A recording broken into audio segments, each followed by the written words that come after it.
It's round 4 of the Indy Racing League and a brand new track for the continuing battle between kart champions Penske Racing and the IRL champions Panther Racing and their young superstar Sam Hornish. The score today, Panther 2, Penske 1. Hello and welcome again to the Indy Racing League, and yes, we're at Nazareth, a new venue for the league, but one that is certainly suited to the cars. The circuit itself is low banked, but nevertheless we can expect average lap speeds of over 170 miles an hour. This is, of course, the last stop on the league schedule prior to the Indy 500, and the teams have already started testing at the Brickyard. So far, it's 2 wins to Sam Hornish and 1 to Helio Castroneves, but Hornish will have to work hard today as he starts down the grid. Castroneves starts on the front row alongside teammate Gilles de Ferran, who won at this track last year when racing in the kart series. But first of all, let me introduce my 2 guests this evening. First is Russell Bolgin. Russell is, of course, a Sky regular, a motoring and motor racing journalist, publishing everything from Evo magazine to High Life, the British Airways publication, so you can blame him for that. My second guest, Gordon Coppock, is a rookie as far as our panel is concerned, but one of Britain's most experienced race car designers who's been responsible for cars which in the past have dominated such races as the Indianapolis 500. Well, gentlemen, we're about to get a green flag in the next 2 or 3 minutes, so just a few seconds to perhaps chat first. Russell, if I can start with you, can Penske be beaten here? They obviously have a lot of data at this racetrack, so is it going to work for them? In qualifying it did. It did indeed, both Penske's on the front row. Roger Penske used to run the track, but I think what's even more significant is that you need to be on the front row today, because from what we found out from America, it's very cold. Track temperature is going to be cold. This is a series where you can't use tyre warmers, so you can expect incidents on the first lap, and being out ahead has got to be a huge advantage today. Gordon, thank you very much for joining us in the studio first of all. I almost forgot my manners for a second there. I know it's a bit of a daunting thought coming here to join us at Sky Sports, but judging by the knowledge that you've already given me before we came on air, you're going to be an invaluable man as far as we're concerned here. What kind of challenges a short track like this in the cold weather to these drivers? You know probably better than most here. Yeah, this is the most difficult of the IRL tracks anyway. Very short straights, 3 corners per lap. It's very, very slippery. It's going to be a lot of yellows. We're told it's very cold as well, so the first lap's going to be a bit hectic, isn't it? We may have 2 or 3 starts, I think, before we get underway. Okay, well, you sit back and enjoy this. We'll have a take a look at the grid now, I think, because we can take a nose at that immediately. Well, there it is. De Ferran and Castroneves. Jacques Lazier and Thomas Scheckter on row 2, so that's a bit of a challenge from row 2 there. Then we've got Felipe Giafoni, very fast in final qualifying, Buddy Lazier alongside him on row 3. On row 4, Laurent Redon, the Frenchman, and Sam Hornish Jr., series leader. A lot of work to do from just there. George Mack is there with Alex Barron, back on row 5. On row 6, we've got Scott Sharp and Billy Boat, 2 quick runners, a lot of really good field this. Shigeki Hattori is there on row 7, Ranti Latari. Eddie Cheever and Jeff Ward, the ex-motocrosser, is there on row 6, sorry, row 8. Row 9 is Etten Dare and Rick Treadway. We're racing through these quick. Sarah Fisher, she's racing again for the first time in IRL this year with McGee. And then Alonso Jr. and Richie Hearn are out on row 11. Well, that's what the grid looks like. Fairly hectic, wasn't it? Well, these are live pictures. We're about to get underway very, very soon indeed. You can see the pace car out the front. We're on board there with Jacques Lazier taking a look at this 1 mile, well, I won't call it an oval, it's they say there's 4 corners in this, although the drivers say that with the dog legs and the like, it actually amounts to a few more corners than just that. There is your man that leads this series at the moment, Sam Hornish, but he's going to have his work cut out from where he's based on. Alonso Jr. got even more work to do from 21st place on the grid, that's for sure. So as we look at them joining the pace car around the lap of Nazareth, let's cross now to our race commentators at trackside for a live 225-mile race. 225 laps then in prospect.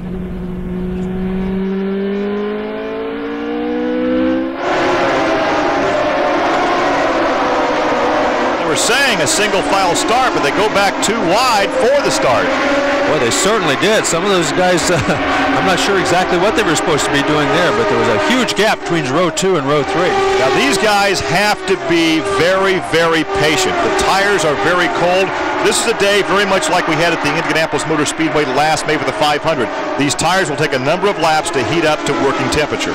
Yes, and it makes it extremely difficult for the driver because you have to push hard, you have to go every second you're in that race car, but you also have to be very cautious. So any mistake here early in the race is going to be a big mistake.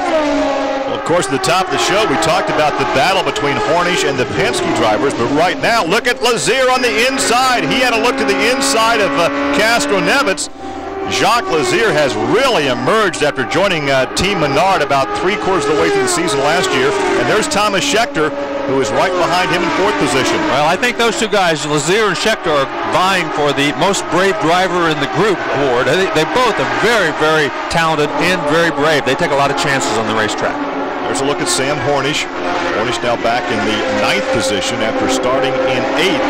Once again, he's a very savvy, smart driver for being so young.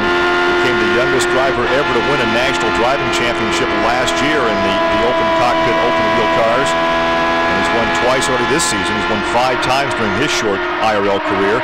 As you go back to the front, Gilles LaFerrin continues to lead. And as we indicated earlier, this has been a Penske test track for a number of years. Well, Roger Penske owned this racetrack. He's the one who paved it and made it into a paved track. Started out live as a dirt track, and of course it was just a few miles from his shop, so it was very easy for them just to go up there and test the cars whenever they needed to. This track, as you indicated, was at one time dirt. In fact, our grand marshal for this race is Al Unser Sr., the 4-time Indianapolis 500 champion and Little Al's dad, and he actually won his very first. Well, they called them dirt cars then, back in 1968 when this track was dirt. It was actually 1 1/8 miles, and it was really an unusual shape for a dirt track. Yes, and when they shortened it, they didn't do anything to change that unusual shape, because they're still, basically, they go in, this is turn 1, it's a big wide sweeper, and then kind of a short straightaway, and then in turn 2, going down the long back straightaway is the longest straightaway on this whole racetrack. Look how the track undulates up and down. Right. You can see that it was going uphill, now it's going downhill. This is the tightest corner right here, turn 3, and now then you see how it straightens out and then makes another little corner right there before you get into this main straightaway. Riding along with Sam Hornish. Rides back there in the 9th position.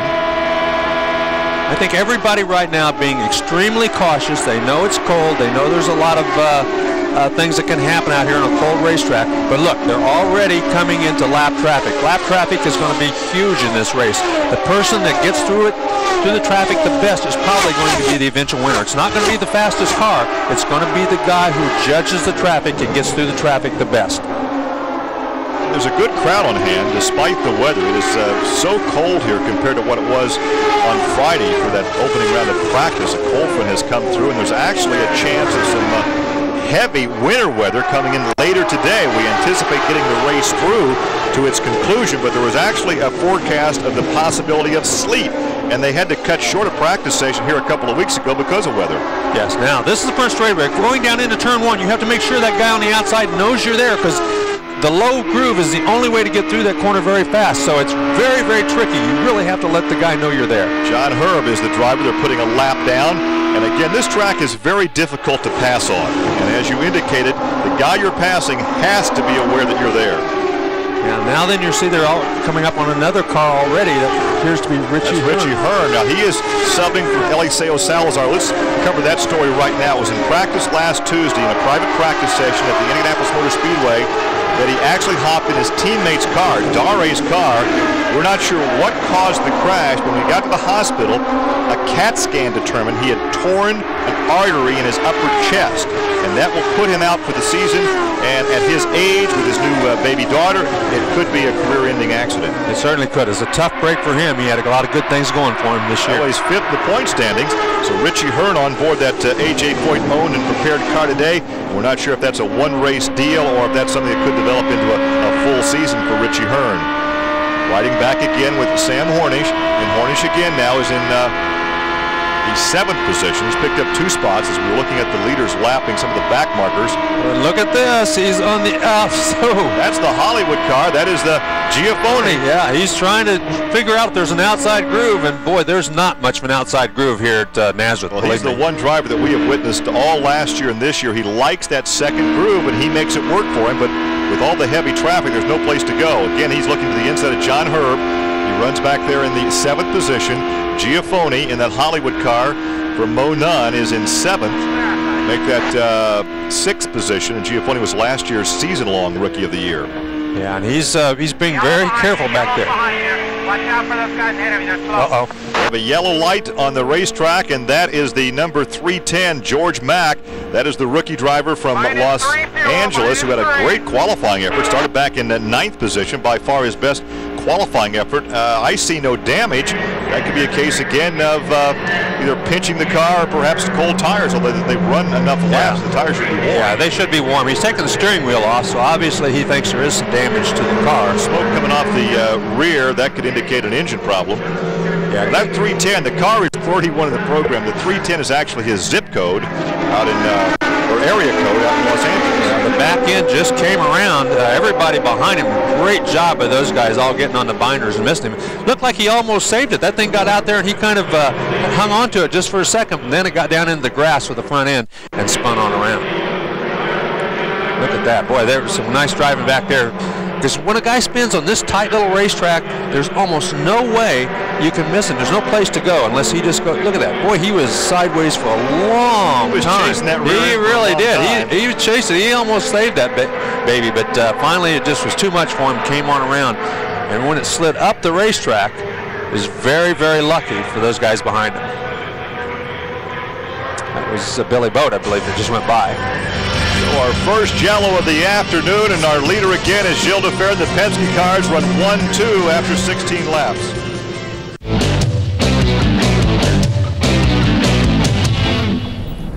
Welcome back. The Indy Firestone 225 race continues at Nazareth, but George Mack avoided a big smack just a few moments ago as he somewhat skillfully hung onto the rear end of that IRL car without touching anything and without anybody touching him. So George Mack, then, who qualified in 9th position, finds himself okay, and he will be back in the race. The top men have already pitted because we were, of course, under a caution for a number of laps here. Just a 1 mile racetrack, this one. They are getting around here so very, very quickly at speeds in excess of 170 miles an hour on average. So we are in for some fast and furious action. I've got two commentators here in the studio joining me, Russell Bolgin and Gordon Coppock, who we will be able to talk to throughout the day today. Now, very quickly, Gordon, George did a great job of hanging on to that, didn't he? Marvellous. He really hung on there for a long time, didn't hit the wall. Well, we've got Laurent Redon there, it's cutting across you immediately. So the Frenchman seems to have done a bit of a George Mack, and we don't know quite what happened. We did actually go back to green very, very briefly.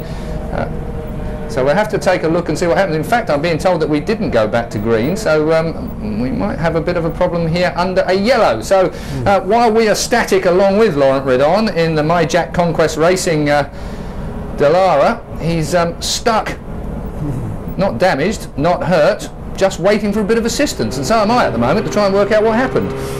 So then we are back, weaving from side to side, of course, with the temperature being only around freezing here. It's so cold, these tyres will cool down so quickly, Gordon. I'm sure that we'll find that was Laurent's problem. It's not uncommon for people to spin actually going out of pit road at Nazareth due to cold conditions, cold tires. So the tyres will lose their heat so quickly, and of course the drivers aren't used to that, are they, normally? No, not to the extreme that this is. They got low gear in, of course, here as well, so they're easier to spin. Well, we are under caution. I don't know whether we actually got to a second caution. I think we're still under the first one because of the George Mack incident. Gordon has pointed out that it's very easy to even spin out down pit lane with tyre temperatures descending very, very rapidly as the cars are not at race speed. Russell, you actually said straight away today when we came into the building here at Sky Sports that this was going to be a feature of today's race. You haven't been disappointed, have you? No, I haven't. But it's very interesting that in both incidents, neither car actually hit anything solid. George Mack, as you said, was a masterful piece of recovery, and it was interesting that he got it on the grass and immediately pulled the steering wheel off to sort of summon the rescue crew, as if he thought he'd hit something.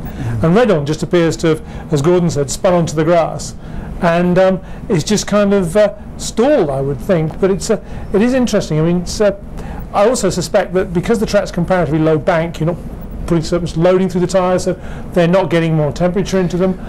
That's what I wanted to come to, actually, Gordon, and again, you being a technical man will probably give me the answer to this. Not that Russell hasn't got it, but the fact of the matter is that being a low banking, that means we've got a lot of sidewall pressure, I would imagine. And do the drivers have can they feel the thing starting to slide? Whereas if we're on steep banking, is it a little bit, once it's gone, it's gone forever? They always talk of the cars being planted when they're on a high banked oval, and that's the G-force this way and as distinct from this way.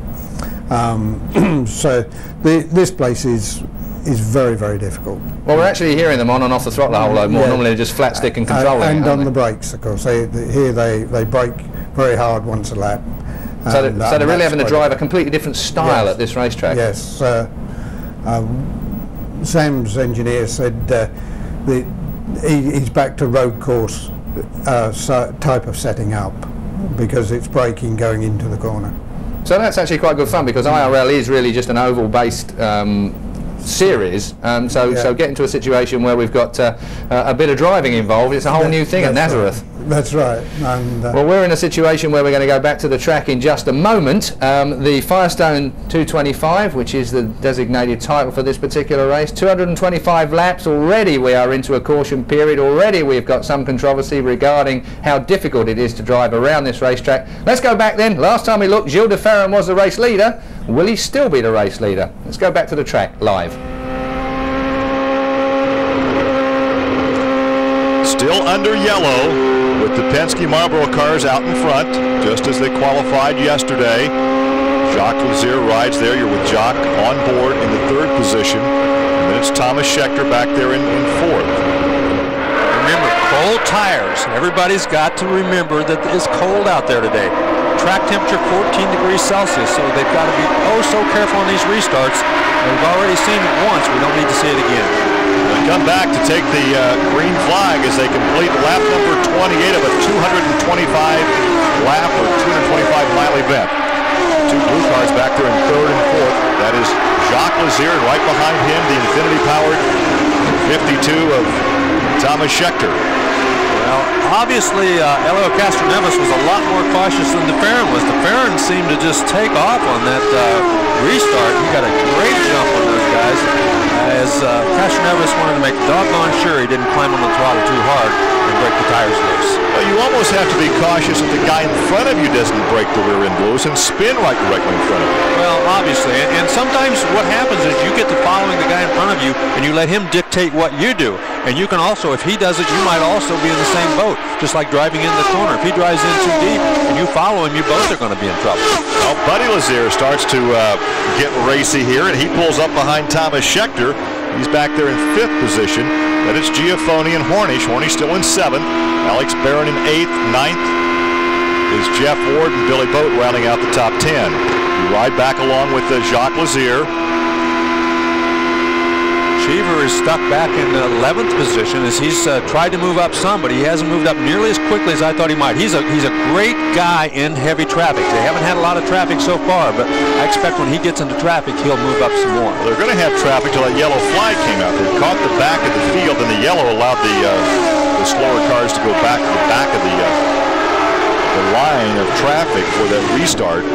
Renault lost 4 laps during that spin, so he's 4 laps down, which pretty much kills his chances of winning this race. Now all he can do is go out there and run for the rookie points and for the overall points. And right now he is the leading rookie in the points. He has 66 points after 3 races. And you have to go down to Thomas Scheckter with 40 points. So right now your leading rookie is Laurent Raydon, the young Frenchman. He grew up in France listening to the Indianapolis 500. You can hear, see, he lifts just a little bit through this part of the racetrack, but not much. He gets out about half throttle. He's still about half throttle. But going into turn 3, he's all the way out of the throttle. You see the gap back to, or from 2nd position back to 3rd. And up above that, you can see the leader looking like he's getting to, is there traffic up? Yeah, there's some traffic up in front of your leader now. Yeah, they're already coming up on the traffic. You can hear that he's hitting the rev limiter down the back straightaway. That's the longest straightaway on this race course. Right there, you can see turns 3, turns 4. This is the little dog leg number 1. It's flat out. Another little straightaway. This is turn 2. When you're working really good, you can go through there flat out. He's lifting about half throttle through there. Well, there's Raydon in the MyJack car. So he goes another lap down, so he'll be like 5 laps in arrears now. Yeah, he obviously has some sort of a problem. He might have damaged the underside of that car during that spin going over the speed bumps down there on the inside, because he's just staying way low and letting everybody go right on around him. Looks like Shigeaki Hattori would be next up on the lap list. He goes by Shige. Look at this. 4 wide down this racetrack. Oh, there's a car in the wall. That's Buddy Lazier. You can't go 4 wide down this straightaway, and he was hanging out to dry on that. Oh, and it's and look got at Hornish. Hornish has a damaged left front. Hornish, keep in mind, completed all but 7 laps last season. This will likely take Hornish out of this race. Certainly Buddy Lazier is out of the race. And our third yellow, actually our second yellow, the first one was about to go green, and he is very upset. Oh, he is madder than a... Man, he is hot. Unbelievable. There was 4 abreast. He thought he was past the car behind him. He just moved up the track just ever so slightly and clipped the right front, and that put him right straight into the wall. Man, oh man, what a tough break. There's Hornish on his way back in. Well, this will be his first DNF for a long, long time. Watch this. You can see he got a run on Hornish. He was down under him. Hornish is coming back on the outside, and I'm not sure he knows that Hornish has got a run on him and is coming back up the racetrack. Now, as he heads into that corner, they just touch. There's just not enough room, and, you know, he ran over the left front of Hornish with his right rear. His car did not turn, bam, right into the fence. And, of course, Hornish also has damage to the left front of his car. Well, he was very upset, but it looked to me like it was as much his fault as it was Hornish. Well, it was a case of, see, he had a run coming off the corner. He was going by, you can see right here, Hornish gets out of the throttle just a little bit, moves up the racetrack. Watch Giafoni down low. And he's got a run. See, he's got a run, but Lazier had no idea he was there. He had a run on him on the outside. Lazier had no idea he was out there. He moved up ever so slightly to enter the corner, and when he did, he just ran over the left front of Sam Hornish. Well, this is a case where they might be able to fix that left front suspension and get Hornish back in the race, because right now he needs to get all the points that he can get, because he is leading the point standings. Yes, by 26 markers over Castro Neves. They are going to have to replace all the uprights and everything on that left front, though. It's going to take some time, and you know, his best hope is to get out there and lose maybe 25 or 30 laps. Well, we'll see how long this yellow is, but here is the pit stop. Well, this is a little early. It is a little early. It may make this a 3 pit stop race if they're coming in this early, but also you're talking about the weather. They may do this only because of the weather. Look at Jacques Lazier, boy, he came almost guys to the rear of Castro Neves as the Penske Marlboro team goes to work on DeFerrin. The race could be won or lost here. Oh, look at this. As Kelly pulls in, these guys, man, oh man. It gets very crowded in that pit area. The most dangerous spot on the racetrack is right here in the pit lane. And the guys that are in danger. Look at this. Jacques Lazier losing a lot of time. I don't know what's going on there, but they're not getting any fuel in that car. So for some reason, they're not getting fuel in the car, and it's really, he didn't get in far enough. See, he missed his marks. He's too far on the racetracks. The fuel hose will barely reach. They can't get the fuel in. Huge, huge mistake. He can't, the fuel won't go in. They can't get the vent hose in. They're going to have to move the car closer to the hose. Now they jacked it up. That's exactly what they did. They had to get the car in there. I'm not sure he got much fuel at all that time. Well, but he had to get back out. He was in jeopardy of losing a lap under the yellow. Yes. So he's going to be way down the list, dead last on the lead lap. There's a look at Scott Sharp. Alonso Jr. stayed on the racetrack, so he made that pit stop earlier, so he is the leader.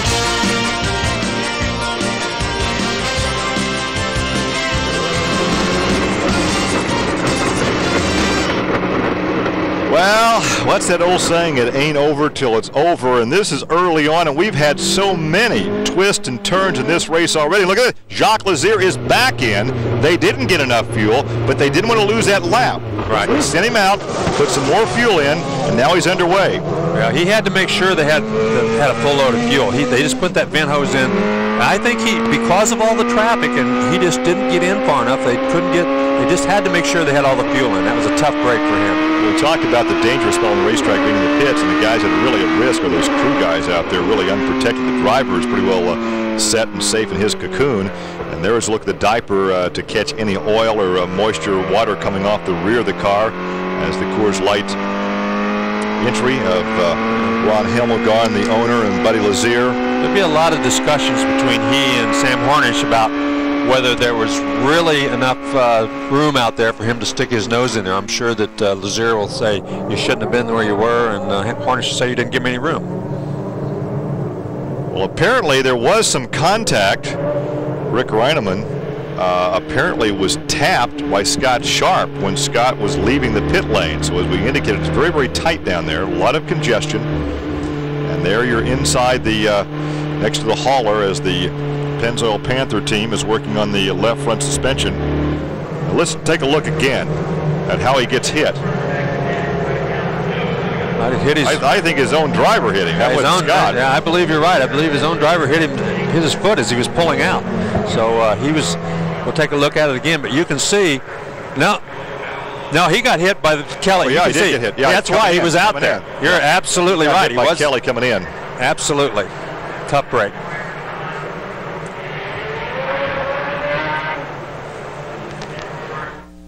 Live coverage from the Nazareth Indy 225 coming to you this afternoon on a cold, overcast day here in East Central Pennsylvania. Gary Lee and Larry Rice with the lap-by-lap coverage, and right now we're still live inside the paddock area where work continues on that number 4 Pennzoil Panther car of Sam Hornish.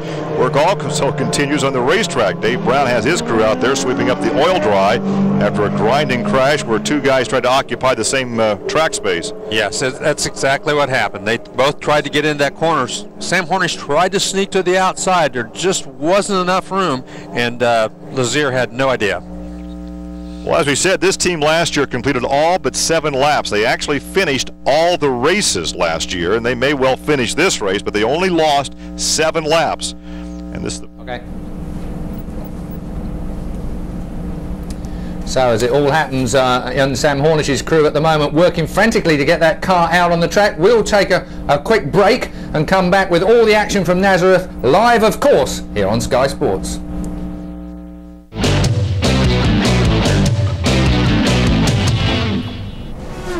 Welcome back. Well, it's been a hectic start to round 4 of the Indy Racing League at Nazareth, and this was the latest one. The series leader and reigning champion of IRL, Sam Hornish, tried to walk on water, or should I say tried to walk on Buddy Lazier. There was a gap up the inside, but then there wasn't a gap. Sam Hornish got away with it reasonably well. He only lost the front left wheel, but Buddy Lazier ended up rubbing all the way up the wall and was less than happy. Let's take another look at it from a different angle. This is Lazier hitting the wall. And the onboard we saw from Sam Hornish, really, he was trying to squeeze that car up the inside, the Panther Racing car up the... But here we go, this is the one that really makes me smile. Sam Hornish then, he's the boy, I've said it before, he pushes his luck at every single racetrack. This is where it run out. What gap has he got there? Well, I won't say it, look at that. Well, it was there, but then it's not there. So, touching wheels, exit stays right, Buddy Lazier, and meanwhile, 3 wheels on my wagon, Sam Hornish reigning champion. Here we go then, live pictures. We're still under our second caution of the day. The Lazier come Hornish seeing off. Hornish at the moment, his crew are working absolutely frantically in pit lane to try and make it work out. And Gordon, you're with us here at the moment. What observations have you got at the moment? We're on board with Unser Jr. Yes, I was just thinking that Unser, taking a different strategy, is now leading the race. A different strategy indeed. You mean keeping out of trouble with these boys that are banging and barging? He took his fuel on late in the first stop and in the first yellow, and didn't stop with the second yellow. Yeah. Okay, let's hear what the boys are saying. Yeah, no, I felt fine the last week. Just you need a little bit more time. That's why I'm not in the car here. And Sarah's done a good job for us this weekend. It's been a good opportunity for our team to kind of get a better understanding and feel for her. And you know, we just wanted to run all day here and be around at the end. Right now, she keeps getting quicker and quicker. The car feels good. You know, we just want to be around here at the end. And you pitted out of sequence, and you find yourself up towards the front now. Yeah, sometimes it's nice when Dennis gets that to work for us. I'm not in the car, though, am I? Let's check in with Gary Gerald. Gary? Just released from the medical center. Buddy Lazier, first and foremost, are you okay? And it looked like you were a total victim. I'm fine. I had the best race car I've had all year. I got to thank Coors Light. They gave me a great car. I just got rammed. We were biding our time. Again, best car I had all year, and somebody just ran into me from behind and launched me into the wall. So it's very disappointing. We needed a good day. All right, we'll go back upstairs. Glad he's all right. Route covering pit lane, and I think Buddy, being the sportsman that he is, once he takes a look at that video, he's still going to be unhappy that he's out, but it's not like somebody rammed him. Not somebody rammed him, but he's going to be unhappy that, oh, look at the rain spots on our camera. That is not a good sign. There's moisture on that camera, and that's not a good sign. this early in the race. See, we've lost some time because these. Oh, we got another spin on the restart. These guys, once again, we're talking about the cold tires. And before we even get off of turn number 4, Ricky Treadway, who was restarting in 3rd position, got on the throttle and looped it. So our 3rd yellow. And once again, a rookie that has made that mistake. Not that the veterans don't, but boy, when you can't stress enough how careful you have to be on a restart this time. Oh, look at this. He's way back. Just as soon as he got on the throttle, the back end came around. And look at this. Cars all over the place trying to get around him. Then they do all miss him, fortunately. He did make contact, which will lengthen out this yellow period. And again, these guys are messing around. This weather front is coming in, and they could get rain before the halfway mark. Yeah, this is not exactly what they had hoped for, but there have been a lot of yellows and a lot of spins early on in this race. Rookie mistakes. Again, we've seen 3 spins by rookies. Radon, Mack, and Treadway. Yep, exactly. It's going to be a long race here today. Well, we're under yellow on the restart. Al Unser Jr. will lead.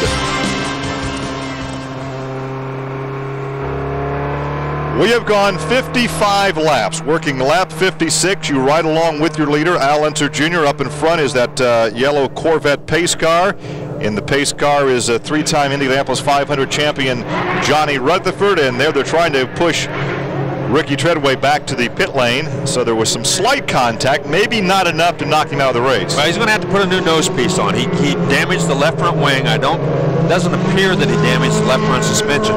So this is helping Sam Hornish, because the more yellow flag laps they have, the more time it gives them to repair his car and get it back on the racetrack. But still, he's been off the track for a long, long time. Ricky Treadway, one of the 6 rookies that were in the race today, that started the race. In fact, he was one of the rookies that passed his rookie orientation at the Indianapolis Motor Speedway last weekend, although it was cut short by rain, but the rookies were allowed to get through their program.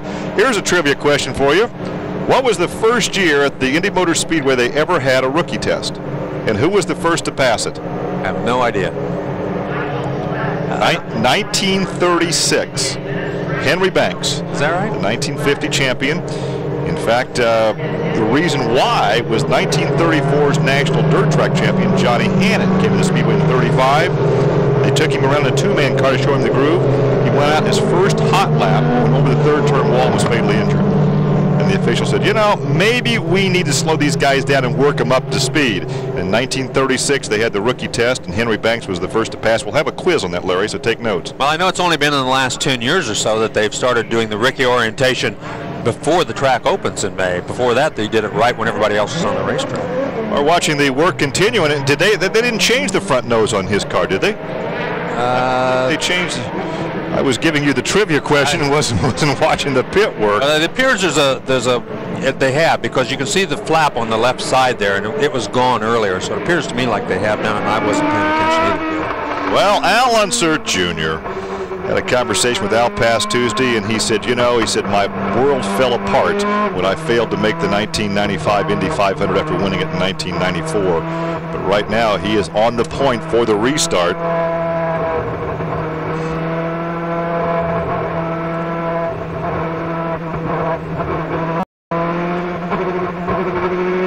Well, there is no pace car out in front of Al Unser Jr. He is your leader, and earlier we had the pace car out in front of him. So maybe we're ready to go racing, Larry. Yeah, and once again, lap 60 restart, 1 lap car between 1st and 2nd, and here comes DeFerrin trying to get around the young lady on the restart. And thinks better of going to the outside. Now then, does she know he's at, oh yeah, she gave him lots of room to the inside that time. So DeFerrin goes to 2nd. Fisher drops to 3rd. Now Fisher is that Marlboro sandwich, and there is Castro-Neves directly behind her, and he looks to the inside. Oh, thinks better of that. He had to really backpedal out of that one. Yeah, here comes Giafone right behind him. Yeah, Giafone had an idea of doing something right there, but just thought better of it. Ward in that red car right behind Giafone, so this thing is closed up quite tightly amongst the leaders. There is competition all over this racetrack. Al Unser Jr. is out in front, not by much, about less than a half second right now. That's Giafone. Oh, look at Ward now. He's to the inside of Giafone. Giafone has to let it go. He just go. squeezes by. He just did squeeze by without contact. And that's Barron right behind Giafone. Alex Barron right behind him, yes. So he's and Cheever right behind Barron. So things have really closed up amongst the leaders on this restart. Schechter was the big loser in that round of pit stops under the yellow because he's dropped back to 11th position. He was 4th when the yellow came out. And you can see Castroneves trying to figure out a way to get around Sarah Fisher. Seems to be getting through turns 3 and 4 much better than Fisher, but absolutely can't find a way to get around her right now. Well, we've got 163 laps to go. However, we may have a lot fewer than that with this weather. Yes. You can see Castroneves right now just falling back, kind of taking his time. He's kind of doing a little study right now. Where's Sarah Fisher going to go? What is she going to do? And as soon as he figures out where he thinks he might have the advantage, he'll get back up there and take that chance again. Well, keep in mind that Castroneves has tested lap after lap after lap here. Sarah Fisher has had no laps of practice before this week, and she's in a strange car. That's tough for a driver to hop into a strange car and try to go fast. Sarah Fisher, the only time she's been in a race car in the last 6 months, she took 2 Skip Barber driving school courses just so she could keep sharp and keep racing a little bit. Well, then she ran the Toyota Celebrity Grand Prix a couple of weeks ago out in Long Beach, but that's been it. Yeah. That's not the same as being in one of these race cars. Absolutely. On a track like this. Right. There's not very much horsepower in those things. They don't drive the same, so there's a lot of difference. But just keeping your wits about you, keeping your ability to stay sharp, it really helps. Well, as you indicated earlier, it said a lot about this young lady's character. She wants to go racing. She gave up a salary. She was not racing with Walker, but she was getting a weekly salary. That was not what she wanted. She wanted to be a race driver in the cockpit, and so she talked and talked and talked and finally got him to release her for the contract. Yes, and you know, she's a racer. There's no question about that. Look at that. Unser's picked up some 20 positions right now. Fisher's picked up 16, Ward 11. And that's because Unser and Fisher made those early pit stops. And it's a huge, huge gamble that they took, but right now it's really paid off for them. Look at this. Schechter's come back right on the tail of his boss. Now, he doesn't want to make the same mistake he made in Miami. We saw Miami. He wants to make sure that if he's going to go around Eddie, that Eddie knows he's there. It was funny, after that race at Miami when he took his teammate out on lap 3, he talked to his dad. Now, Jody, the former world driving champion, lives in England. And Jody called and said, "Thomas, do you still have a job?"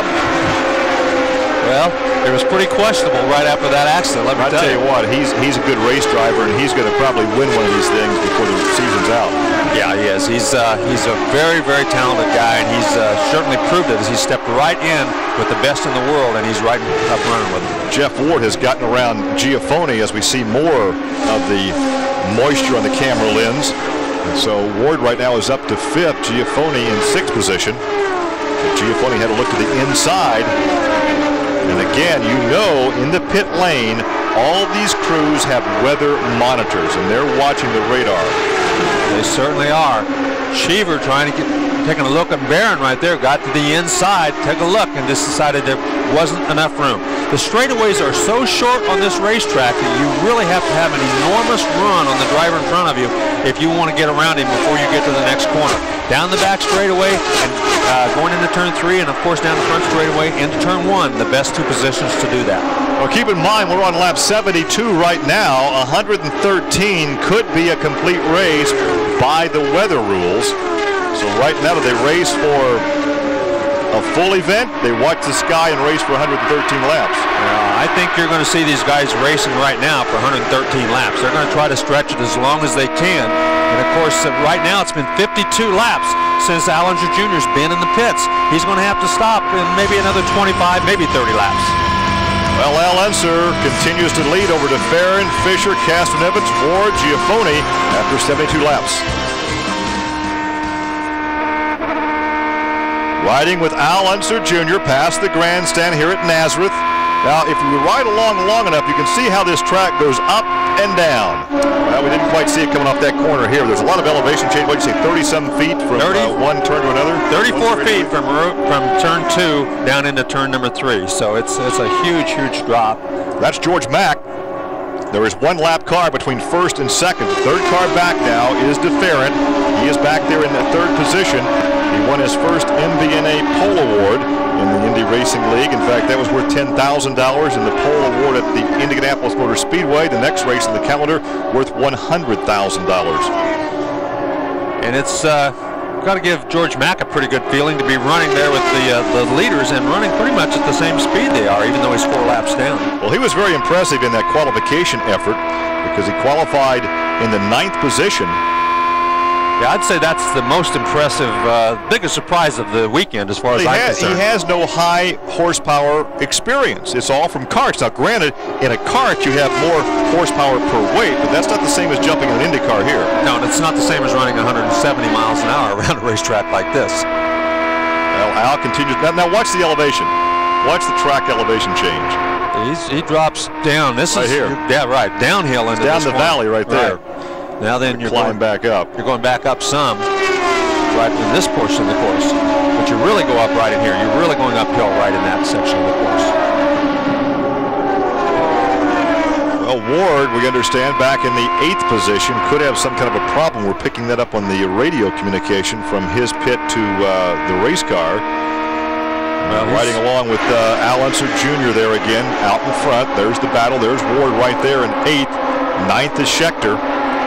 Yeah, and he's definitely lost a lot of spots here in a very short period of time, and that's not a good sign.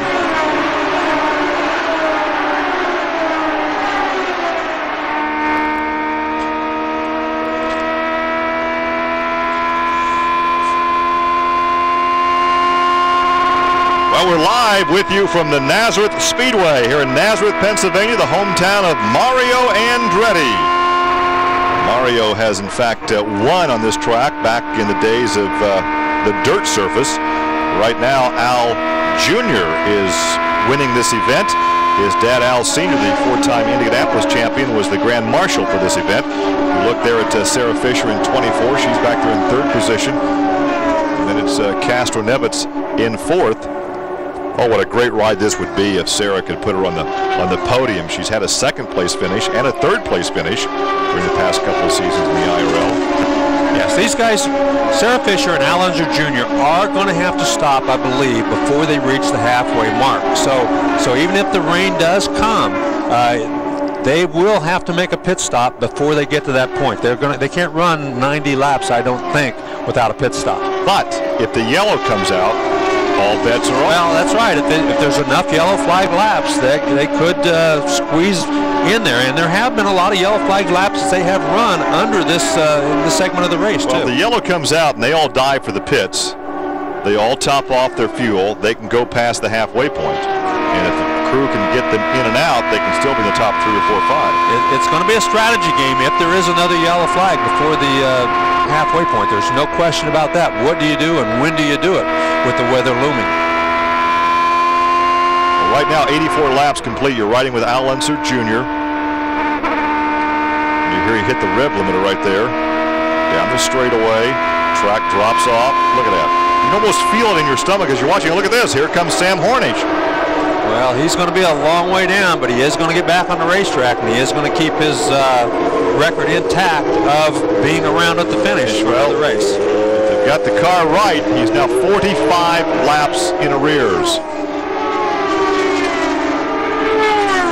He will stop back into his pit lane, top off the fuel. Change tires, they're just going to refuel him. I think they're just going to make sure the tires are on good and tight, right rear especially. So the new helmets that are now mandated. Helmets are now mandatory for all the guys over the wall. We're going to check the... see, part of the crew was back in the pits. That's the reason they're having trouble getting all the tires, making sure all the tires are tight. Part of them had been back there in the pit area, so everybody wasn't out there that needed to be there to just to check everything. So it's been a very... Oh, he doesn't have his helmet on. I wonder if that'll result in a penalty. Because they're supposed to have their helmets on when they're out over that wall. Is the engine started? Yeah, he drove out. Drove it out, but didn't kill it. Okay.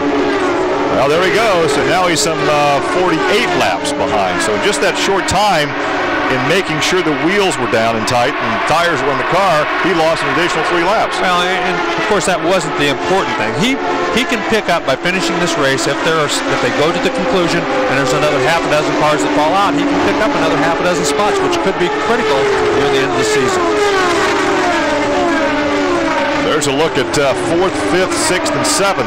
Castroneves, Giafoni, Barron, and Schechter. Look at this. Castroneves making a move. Sarah Fisher has to let him go. She gets way wide on the brakes. Gets in the marbles. Is lucky to keep that thing out of the fence. But meantime loses a half a dozen positions or more. And then she pulls back on the racetrack and almost gets clipped. Man, oh, man. Oh, she did get clipped right there. Sarah drove back into, who was that she got into? Does the yellow come out? Does she continue on? I don't think the yellow is going to come out. Uh-oh, somebody did get the fence. The yellow did get out.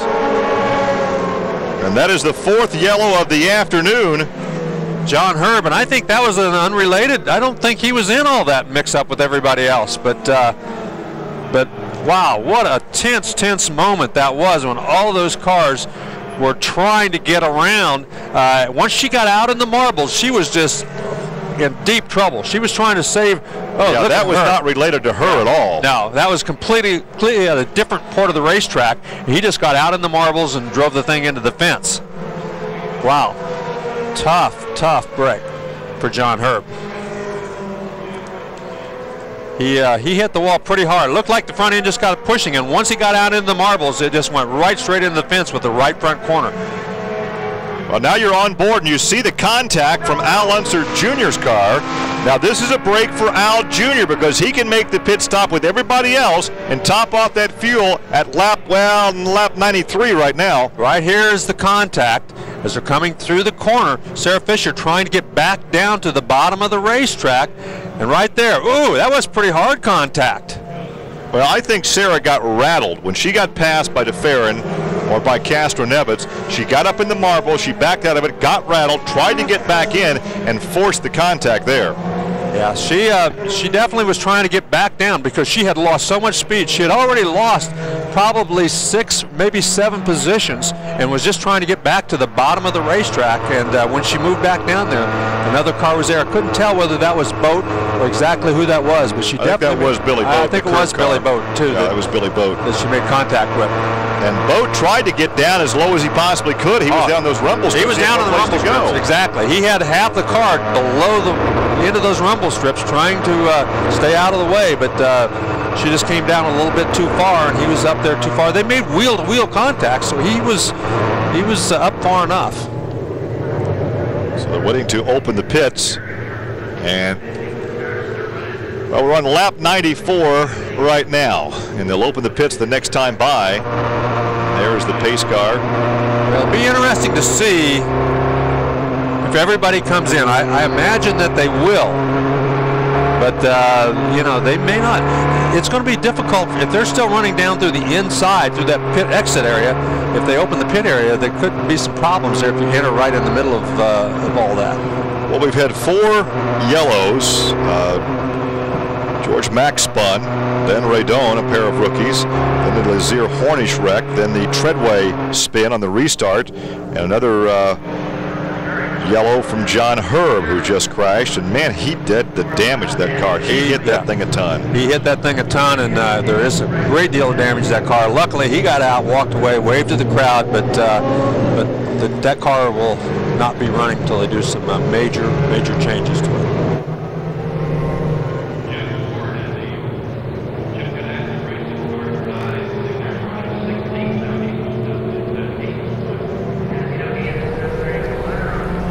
So as the top men come down pit lane, in fact everyone comes down pit lane for a forced pit stop. We'll take another short break to rejoin the action in just a few minutes.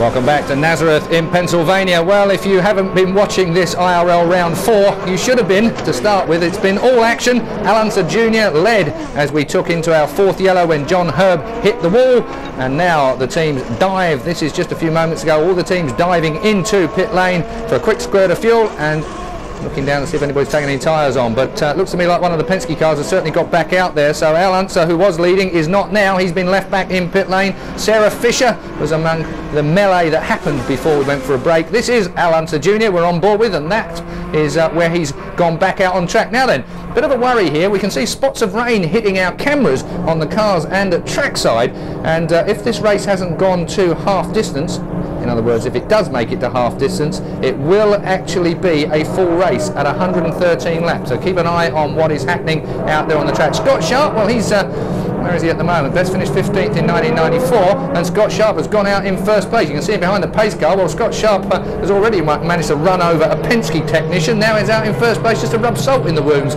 So Scott Sharp having a great day today. Let's rejoin our live commentators at trackside.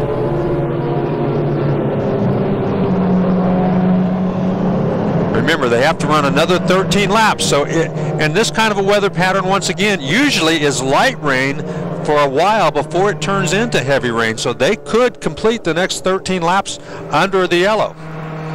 Now we're hearing that although the temperature is warm enough here, the precipitation out of the upper atmosphere is ice.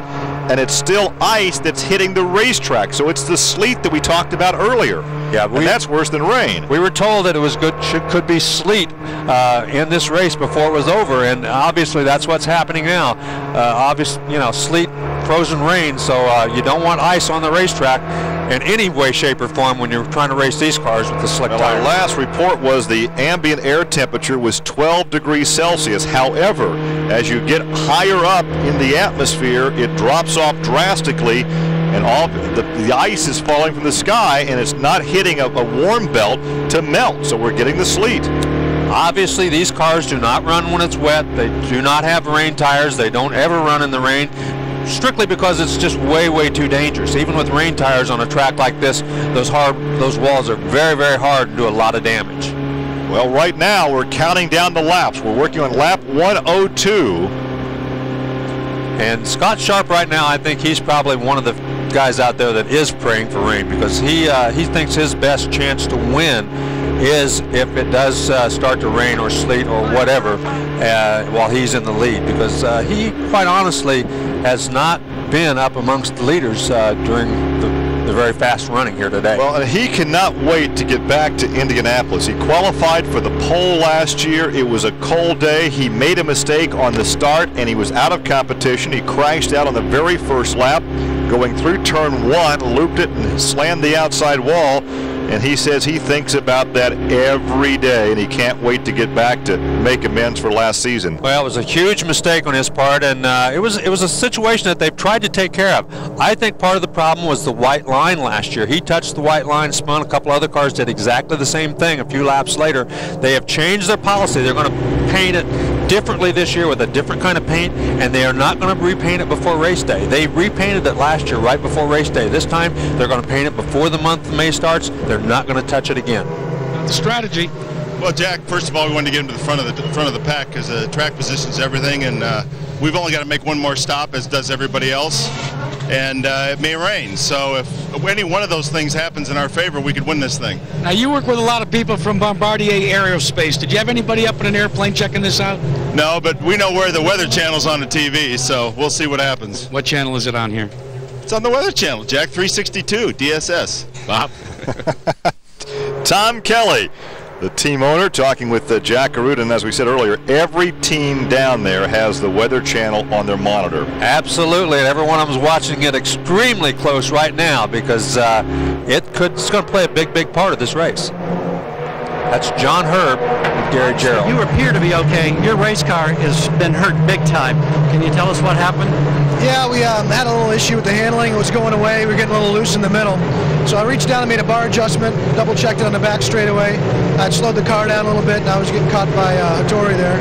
Shigeaki made a move on the inside. I got up high in the marbles, and I couldn't turn it. Well, I'm glad you're all right, but boy, there's a lot of work to be done here, Rod. Absolutely. I just feel bad for the guys that worked real hard this weekend, and we got some other cars coming for Indy, so we should be ready to go. Wish you well. Thank you. Thank you very much. You know, even though the speeds are a little lower here than some of the bigger racetracks, there is no room for error. There's no room to make a mistake, because if you're in the marbles, you're in the wall. And the wall is just as hard here as it is anywhere else, believe me. Very, We're working on that soft wall for Indianapolis. It's still a wall, as Alancer says. If you hit it, you're still hitting the wall. Right. Once again, on the restart, if we get the restart, Scott Sharp will be your leader. You're right with Scott right now. Castro-Nevitz will be in second on the restart. Then it's Alancer Jr., then DeFerrin. Barron will start fifth, then Jeff Ward, then Hattori, Lazzaro, then it's Jacques Lazier in ninth. Cheever is 10th, and his teammate Scheckter is 11th. Bode, after that contact with Sarah Fisher, will restart in the 12th position, and Fisher will restart in 14th.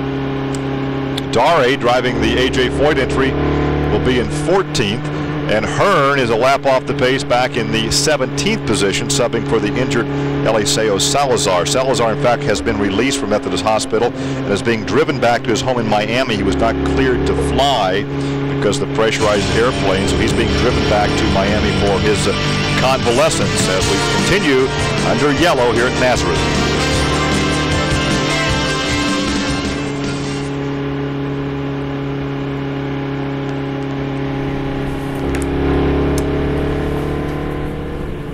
Scott Sharp then is the man of the moment, and tactically we've got to say Tom Kelly, the team owner, might have absolutely read this spot on, judging by the amount of rain there is. 113 laps, Gordon, just to reiterate, is half distance as far as to all intents and purposes are concerned. That will be a situation where they can call it a race at that if it does rain or sleet anymore. Exactly, and that's the gamble that team's taking. I don't know how many laps he's got beyond 113, but they seem very confident they can get to 113, so if the rains come now, I think they'd run the race to 113 and under the yellow, and that's a nice victory for free. A few more comment from you in a moment, but while we're in another yellow, it's time to tell you of a British success in the States yesterday. Yes, another Grand Am sports car win for James Weaver, who drove his Dyson Racing R&S to victory together with team owner Rob Dyson's son Chris. They finished the race at Phoenix, a lap ahead of the Doran Racing Dallara Judd of Didier Tays and Freddie Lionheart. And remember, that car had won the opening 3 rounds of the series.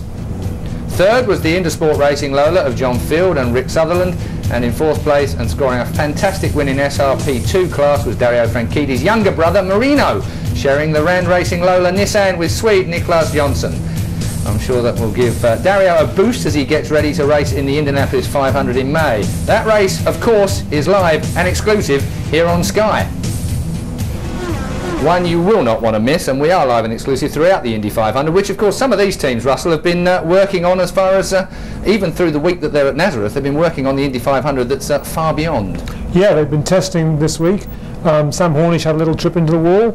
Eliseo Salazar, as we know, has had a big accident and damaged an artery in his chest, which will keep him out for the rest of the year. It seems like a very strange injury. I was going to say, you've got to have a big bang to damage an artery in your chest, really, haven't you? You have, and also with the restraint systems in the cars, it's quite an unusual injury. I was very interested in what Gordon was saying earlier on about, in this race, how the road racing drivers are dominating, and I think that may be significant. Okay, well, let's go back then to the track for more live comment from trackside. We're on board, it looks like, Sam Hornish, who's back in the race. No, Scott Sharp, sorry. You ride with the leader under yellow. Johnny Rutherford out in front in that Corvette pace car. We've gone 109 laps now. 4 more laps can constitute a complete race. And Larry, to reiterate what you have said, as you look at the current running order, to reiterate what you said, we have seen problems on the restart. The rookies are having trouble. They're picking up the throttle, the tires are cold, and they're spinning. Well, the next outing, May 26th, the 86th running of the famed Indianapolis 500. Then on to Fort Worth on the 8th of June. Then it's on to Pikes Peak, Richmond. You should take a look at the rest of the schedule. A good variety of racetracks, short, small. They're all fast, just some faster than others. That's exactly right. Every one of them extremely quick. The first time at Brooklyn, Michigan, up that big the Irish Hills of Michigan. That's it, and that'll be an exciting race, I'm sure, same as it was at Fontana. But the fastest track coming up next month. Yeah, the Indianapolis 500, always the biggest event of the year, the most competitive. There's probably going to be between 45 and 50 car driver combinations trying to get in that field. So the toughest job of the month will just be getting in the race, probably. Some good drivers will miss it. Well, last year, if you remember right, Michael Andretti almost missed the race. He just kind of found a setup there at the very end of the month that got him into the race safely. Up to that point, he was very much in jeopardy of missing that race. Well, they have picked up the pace. Johnny Rutherford, the pace car, they pick up the pace. You see the cars in behind Scott Sharp. The Penske cars kind of scrubbing their tires, trying to build some heat. Clean off whatever debris may have been picked up, any rubber marbles that were picked up during that yellow. Clean the tires, warm them up, and right now the spotters and the crew members are telling the rookie drivers, be careful on the restart. And Brian Barnhart, the director of competition here, the guy who's running the show, he's talking to the drivers and the crews as well, wanting to know, is the track wet? Is it safe to restart? He doesn't want to go out there and start this race under any kind of unsafe circumstances, and he has done an excellent job over the years of making sure that these drivers are in very good condition. The word from race control is we're going green in 2 laps. That means that we would restart this race on lap 113, which would then constitute a complete race should we get rained out. So, again, to exactly what you said, if they do restart this race, you're going to hope that everybody keeps their head, doesn't do anything silly on this restart, because the real critical time is when you're coming through turns 3 and 4, getting back on the throttle and shifting gears. You can cause lots of problems right there if you don't do it correctly. Well, as we indicated, that slight sleet, freezing rain has changed back to rain. It's stopped. They consider the track dry enough to go green in about a lap. And you can see that our camera lenses don't have any moisture on them anymore, so that's a good sign. You also can see that they have some pit guys on the back straightaway at this racetrack to give these guys some signals. The front straightaway, you're too far away from the guys to see the pit board, so they've got some of their crew members on the back straightaway giving them pit board signals. Oh, wait a minute. I'm hearing, let's watch the flagman. The race, they have done 113 laps, so the race is official now, no matter what happens from here.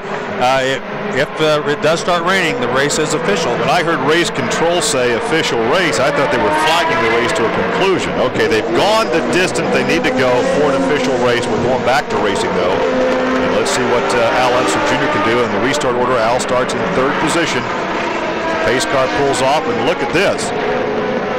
Yeah, there's going to be one more lap to the green flag. Oh, they were supposed to get the lap that time. Okay, one more lap. Well, they have to make sure the pace car is off. You don't want to start the race when the pace car is still in the pit lane. So they're going to give them one more lap. But there was some moisture on that last camera shot we saw. So it perhaps is, it's going to do that. It's going to sprinkle a little bit and stop a little bit. So it's all a matter of how much it sprinkles as to whether the yellow flag stays out or the green flag comes out. You've got some veterans up in front. Scott Sharp, Castro Nevitz, Al Unser Jr., Gilles DeFerrin. Yellow remains out. He picked up the throttle, but no start. Let's hope they all catch that and don't spin. Yeah, the spotters hopefully were told, and they told everybody in time, because I'm not sure whether that was because he picked the throttle up too quickly or because the moisture started to come back down. Either way, there was no start that time around.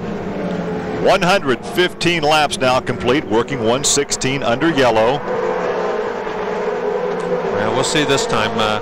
Scott Sharp had a huge lead that time as he picked up the throttle way before anybody else thought he was going to. He picks it up pretty early again this time. Green will fly this time. And there goes one of the Penske cars of DeFerrin around Al Jr. And here comes... Al Jr. loses another spot. Al's losing a spot to Barron, and he almost lost a spot to the number 9 of Jeff Ward. So the Marlboro cars are 2nd and 3rd right now behind Scott Sharp. His pit crew, through strategy, put him out there in front. Let's see if he can stay out in front. Yes, and he can run several more laps, so I'm sure he's praying for rain here in the next 20 laps or so. Scott, then Castro Nevitz, then DeFerrin as you look back at the helmet visor on Scott Sharp. Alex Barron doing a great job in 4th position. Unser was the big loser there, though, back to 5th. Yes, either he missed a gear, something happened on that restart, because he absolutely lost 2 spots immediately. Well, if the rains come back and this race concludes, then Scott can win it. Yeah, they race on. He has to make a pit stop long before these guys. Yeah, he's going to have to make a pit stop at about, I would think, 20 laps or so. He's not going to be able to stay out much longer than that. But it was a gamble he had to take. He wasn't going to win the race running around back in 8th or 10th spot. He did it all for track position, and right now it's paying off. Well, Al Unser is back in 7th position. He was 3rd on the restart. Now he's back to 7th. You're riding with Hornish-Lazier, and he was just passed by one of the Cheever cars. Yeah, that was Schechter, I believe, that just went around him. But Al Unser Jr. having a huge amount of problems after that last yellow flag. I'm not sure exactly what his problems are, but he's lost a lot of positions. Well, the Lazier car is tucked in between Cheever and Schechter. Cheever's out the front, and Schechter's behind him. Those three blue cars right there, nose to tail. So it was Cheever who got around instead of Schechter's as he went around Jacques Lazier. Lazier is that black and white car. Look at that. You can see that coming. You can see that coming all the way. I was screaming before he ever got there. He just wasn't up far enough, and Schechter got in under Jacques Lazier, caught the left rear. He got on the brakes at the last minute, but just was in there too far, too deep, and Jacques Lazier had no idea he was going to be there. Tough break. Fifth yellow of the day as Schechter, that's his third crash of the season. Yeah, got a little bit too impatient right there as he tried to get underneath. Going into turn 3, tried to get underneath Jacques Lazier. Lazier, I'm not sure whether he didn't see him or he just thought he was going to get out of the throttle and give him the inside. Either way, there was contact made, and that's a typical short track incident. The guy behind thinks he's got room. The guy in front says, no, you don't. I'm going to take the inside line. We're going to take a look at a replay here. So he just sticks his nose down in there, and I'm sure that Jacques Lazier had no idea that he was going to stick his nose down in there at that point. And he'd already started his turn down into the corner. Contact was made left or right front to left rear, and both of them spun, made contact with the wall. Right here you can see it coming. You can see that Schechter knows that he's in there way over his head. He knows he's got to get down underneath the line to try to avoid contact, but it was just too late at that point. This has been a very costly learning curve for this Cheever team, but I tell you what. See right here, he's coming in right there. Jacques has no idea that he's there. He's coming up fast, but it was too late. He's down here on the rumble strip. And he's down on the rumble strips, and Jacques is already trying to enter the corner and has no idea he's there until it's way, way too late. That's a typical short track incident where the guy in the front is going to say he had no business sticking his nose in there, and the guy in the back is going to say, hey, I was up halfway, he should have given me room. Those guys are going to argue about this for a long time. Well, you're an old veteran. How do you call it? Well, you know, in my opinion, Schechter did not have position. He was too aggressive. On a racetrack like this, if you want to stay out of trouble, you've got to give that guy room in front unless he knows you're there. Let me say this about Thomas. He is going to win some races. Thomas is a very good prospect in this league. It's been a tough learning curve for him, but if you go back in the career of Johnny Rutherford, early in his career, Johnny Rutherford tore up a lot of equipment through his learning curve and became a very good, smooth race driver. Thomas Schechter, if he doesn't get fired for some of these crashes, and if he can stay around for a while, he's going to win some races. He's a good one. I agree 100%. He's a very talented race car driver. He's very fast. He's proven that. He stepped right in with the best in the world, and he's been very quick all the time. But the big thing is, patience is so much a part of this sport, especially in short tracks like this. And he was just too aggressive at that point, just like when he took Cheever out in the first race of the year. He was too aggressive. But if you remember, Eddie Cheever did exactly the same thing to Eliseo Salazar last year at Richmond, Virginia. He stuck his nose in there. It was an almost identical crash to this, and both guys blamed the other one. The crew is still working on Jacques Lazier. Jacques in the point standings is in fourth position coming into this race. He had that great second place finish to Sam Hornish at Fontana, but a lot of things have changed since that race. I believe that's Schechter they're working on. Is that Schechter they're working on? Yes, it is. It's Schechter and not Jacques Lazier, so he may have some damage that they're trying to get him. He might be stuck in the car, actually. Well, as we say, a lot of things have happened since Fontana, and Sam Hornish, who was leading the point standings coming in, is some 49 laps back after that crash. They took the car back to repair the left front suspension. And I would have expected Thomas Schechter to be the leading rookie at this point, but he's well back. Laurent Redon. Redon's had some problems today with that early spin. Right, but you know, you have to finish. That's the main thing. You have to finish if you want to win championships and win Rookie of the Year honors. When the pits open, it's going to be interesting to see if Kelly Racing pulls sharp in. I'm betting, well, he is going to go in.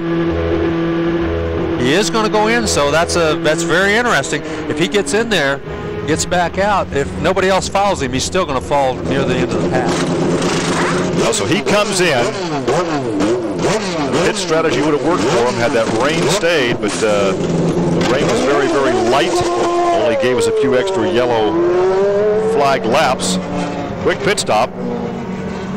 But he's still going to fall back to 12th or 13th position because none of the leaders are going to make a pit stop at this point. So we remain under yellow for the 5th time today in that Thomas Scheckter Hornish-Lazier crash. We're now at lap 127 of a scheduled 225 lap event. Castro-Neves for Team Penske out in front, as we will remain under yellow here at Nazareth with Castro-Neves leading.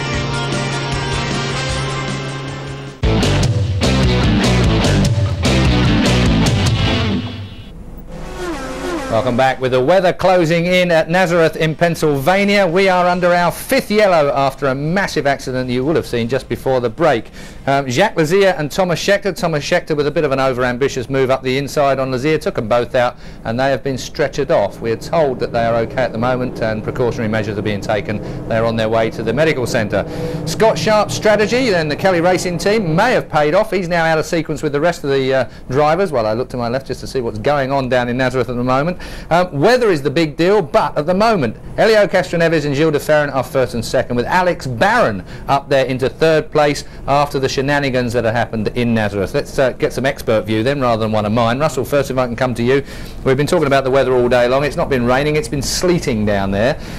It's been giving us some tremendously, well, I'll put it down as bad luck as far as these boys are concerned at the moment. How difficult is it, do you think, to work out a strategy in these circumstances? I think it's extremely difficult because you've got two options. You can either assume the race is going to go full distance, or you can assume the race is going to stop before the end, the scheduled end, and that's very, very difficult to accommodate with your fuel stops. Sharp's strategy is extremely clever if the weather comes at the right time for him. Otherwise, he's just going to finish in the middle of the pack.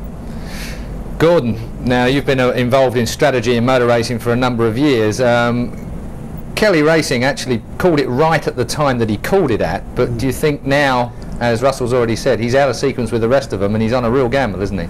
He's on a gamble, but it's still not a bad gamble. He's in 10th place.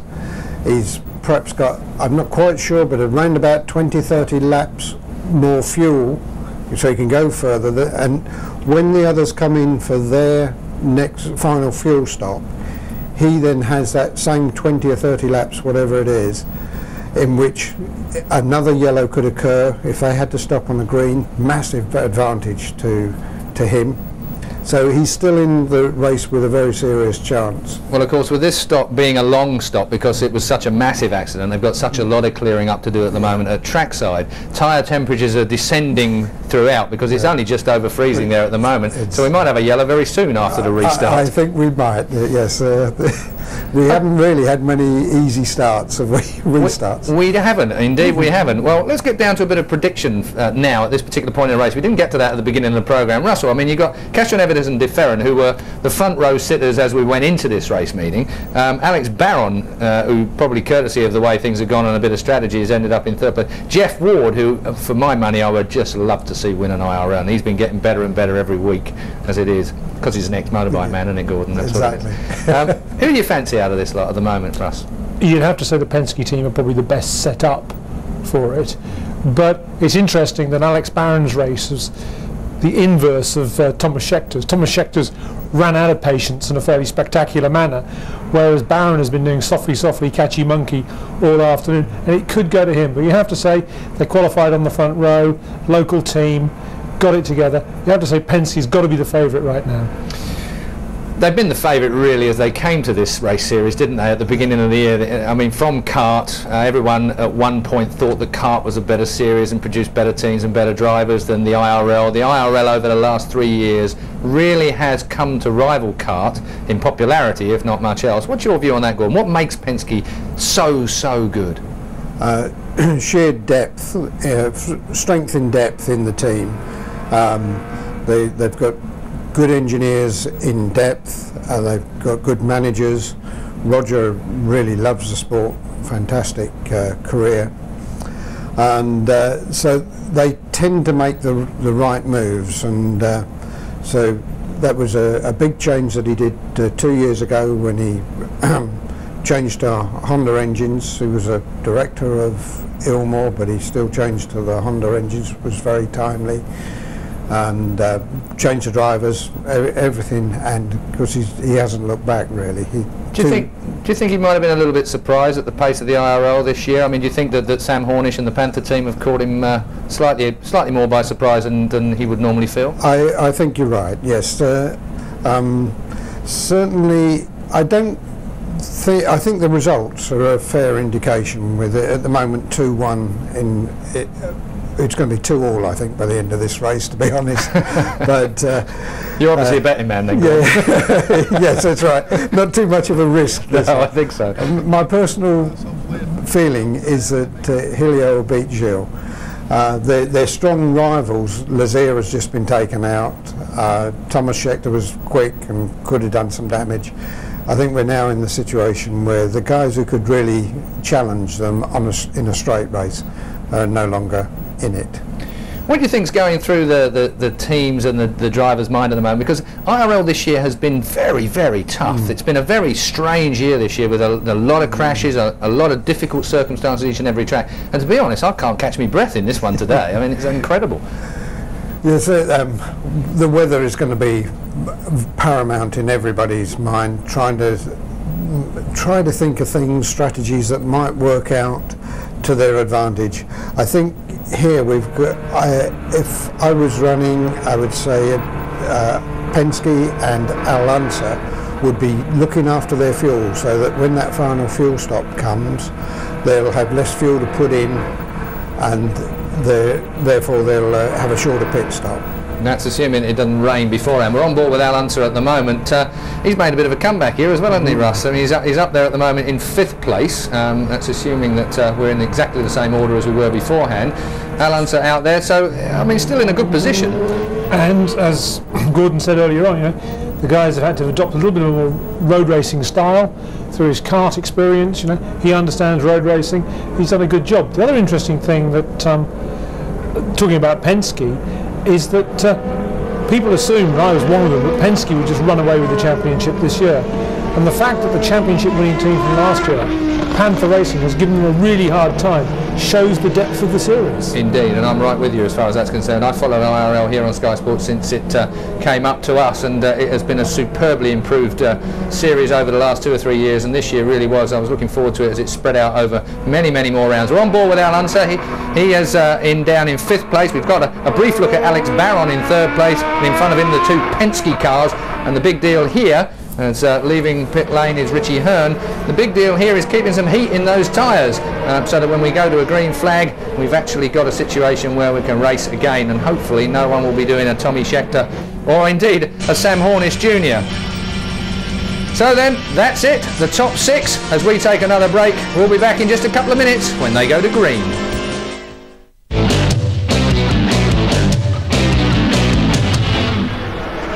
We are on lap 148. Helio Castroneves leads from Gilles de Ferran. Alex Barron has been overhauled by Jeff Ward up into 3rd place. Let's rejoin our commentators at trackside live. Well, your Penske cars are out in front, running 1-2. Ward rides in 3rd. Barron now in 4th position. Where's Ward? Oh! There goes the engine off Ward. We said, where's Ward? Well, there he is right there. He just lost the engine. Well, that's a very tough break for him, and I'm sure the yellow flag will come out. They don't want to take any chances with moisture on the racetrack, but that thing blew up big time, and he's heading for the pit area. We saw a big gap right here in this shot, and then you see the plume of white smoke. And Barron, you could see Barron back there. He did a little wiggle when that thing first came out, so there was some moisture that came out of that car as that thing wiggled just a little bit. Well, it could have been because he climbed out of the throttle too. That could be the other reason it wiggled, but probably just being extra careful. But I'll tell you what, that will give you a moment's startling moment when you look up and see that white smoke, because you equate that with oil. If you hit that oil, you're right to the front. Oh yeah, it's a very scary moment when you're following a guy like that. You don't want to run right behind him. You want to move up the racetrack just a little bit, just in case there is moisture on there. But Jeff Ward definitely done for the day, as that thing expired big time. Oh, he's up there in third position, so that'll move Alex Barron back to third, and Al Unser Jr. up to fourth as the engine cowling comes off. The pits are open. It'll be interesting to see if these guys stop. I think if they stop now, 150, that's 75 laps to the end, they can make it without another pit stop. So I think you're going to see a lot of these guys coming in, Castroneves, DeFerrin, because they know that now with only 75 laps to go, they can make it to the end. Well, that's assuming that we go 75 green laps. We've not gone 75 green laps here this afternoon. No, we have not.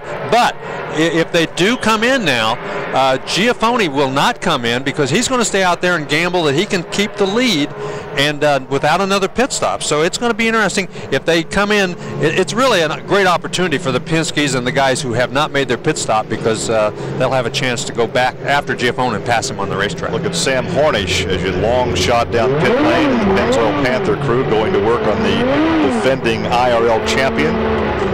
Youngest driver ever to win a national title in this type of competition. Quick pit stop. Well, he's 49 laps down. He really has nothing to do but finish the race, so he wants to make sure he gets his fuel, gets his tires, he stay out there to the very end. It looks like the pace car's coming back in. Pace car's coming in, and those guys not stop. They're not stopping. So here comes Al Jr. This is again a strategy on Al Jr.'s part. So why wouldn't he come in earlier? Why would he come in? There's one lap to go. Why wouldn't he come in a lap earlier or 2 laps early? I don't know. I can't answer that, but I still think it's very good pit strategy on his part. He's running in 5th position. They're just going to put fuel in, no tires. They're just going to top off the fuel, put him back out, and he will be able to go to the end. And he's counting on these guys all having to stop and getting those positions back. The Penske cars will have to stop one more time, and he thinks he can go the distance on this last stop. Well, the big mistake there was you're right. He's a long way back and stands to be lapped if they run another 30 laps or so. So why wouldn't he have stopped on that strategy 2 laps earlier? Once the pit's open, make the commitment, make the pit stop.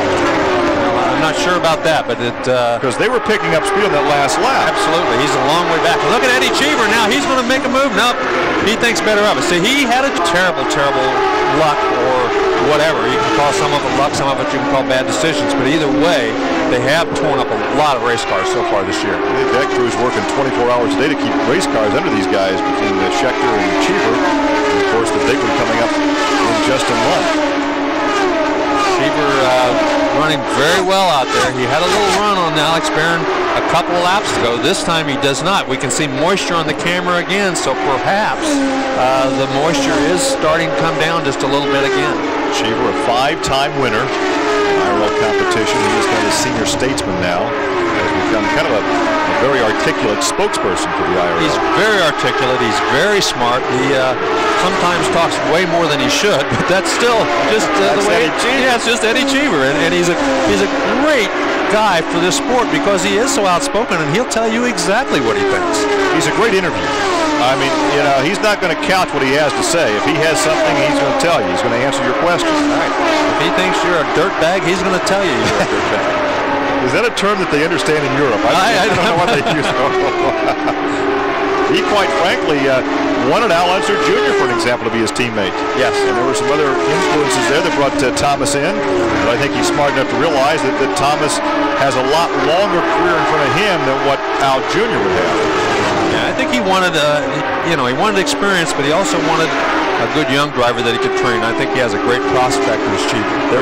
There will be an announcement later this week on who the 3rd driver will be at the Speedway. His contract with Infinity and with Red Bull stipulates that there will be 3 Cheever entries at the Brickyard. So later this week we'll find out who that 3rd driver will be. And there's been a lot of scrambling for available seats right now as we head to the Speedway. Yes, there has, and it appears that those first 4 cars are running very close to the same speed. One lap somebody will gain a little bit, the next lap somebody else will gain. But look, that's Al Unser Jr. that's right in front of them, and he is in danger of going a lap down, Gary. And you may be right. That late pit stop, because it was on that very last lap, may be his downfall. I think the pit strategy was wise to bring him in under that yellow, but not wait till the very end. It was 1 lap too late. You're exactly right. Because right now, if Barron is I mean, if he doesn't go around him, he's going to have 3 other cars right up his exhaust pipe there. Here comes his teammate. Here comes his teammate. This will be very interesting because this is not like a typical back marker at this point in the race. This has been a guy who's been a contender. And this is a guy who knows if he stays on the lead lap, has a legitimate shot to win this race. So he definitely does not want to get lapped. But meanwhile, those guys behind him, all the leaders, are running faster than he is right now. But he needs to stay on the lead lap and have this race go the distance green. If there's a yellow, that pit strategy's out the window. Absolutely. But while he's in front of the leaders, almost a lap down, you can see the cars stacking up behind him. So it creates a huge problem for him and for everybody up here. He will make that car very wide. He'll make it very difficult for that leader passing. I don't care how many times he sees that courtesy flag, that move over flag, he's going to make it real tough for these guys to go by.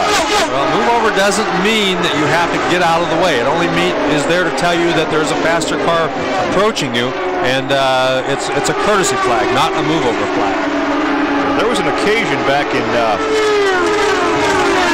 19, what was he going to Steve won that 500 when Al Jr. was kind of blocking for his dad? Back in 83, was it? You can see Alex Barron right on the rear end of DeFerrin now. DeFerrin all over Castroneves. Castroneves trying to stay a little bit behind Al Jr., but as he stays back there, DeFerrin is just all over him right now. Cheever's all over Barron.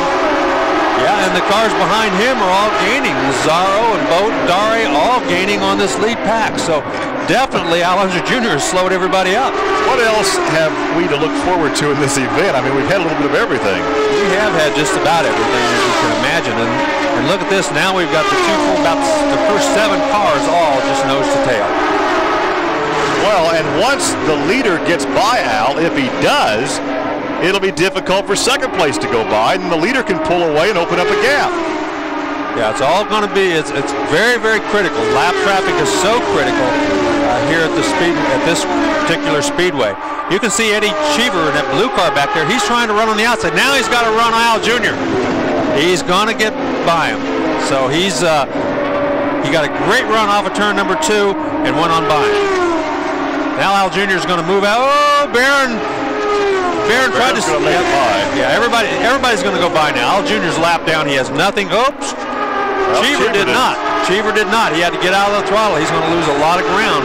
I'm sure he's not real happy. Look at this. Billy Boat. Billy Boat stick his nose down there. Oh, and he got tapped. He got tapped by the Dare car. He got tapped. Dare almost got up in the fence. He hung on. Man, oh man, things were close. Oh, he has problems. He has some wing problems because he got tapped. You can see he's wiggling big time down there. Sarah Fisher right behind him, but he was lucky he kept that thing out of the fence. Al still getting past. Well, now Cheever has doing the same thing that Castroneves did. That's follow, follow, follow. He's not going to let Cheever around him, and that's a tough break for Eddie Cheever as the first 3 guys are just walking away from him. Although the Cheever wanted him as a teammate this season, you think he's talking to him right now? I think he's waving to him. He's saying, "Get the heck out of my way." I don't think that's what he's saying, but something along those lines. Similar. Yeah. Yeah, he's pointing to him. He's pointing to the flagman saying, "Tell him to get out of my way." And really, Al Jr. has nothing to prove by staying down there. He's already let the first 3 guys pass, so it would be more courteous, let's say, if he did let the leaders go around him. But he still could be, if the pit stops are under green, he could still be in a good position. Oh, absolutely. Right now, he is being shown, he's a lap down. They make the pit stop under green, he could still be in a position to challenge the lead. He could still be in a position to challenge, but they're not thinking about that, especially Eddie Cheever's not thinking of that. You can see Lazzaro in that black and white car right behind him. He's now then we got there's the yellow. How many cars we having, Bob? That's the 31 car, George Mack. That's his second yellow of the day, only this one will put him out. He spun early on, brought out the first yellow. Of course, that's happened in turn number 4, and he's wiped off the right front tire and wheel, it appears. The right rear not in very good shape. we see him moving around in the cockpit, which is always good news.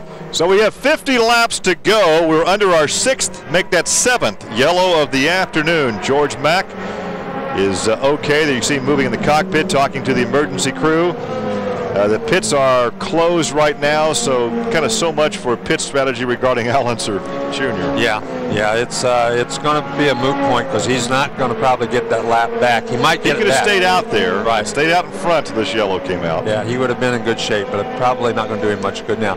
Giafone, I believe, will be leading after this round of pit stops, and be interesting to see if these guys can get around him. Well, that's the Mo Nunn operation with Giafone.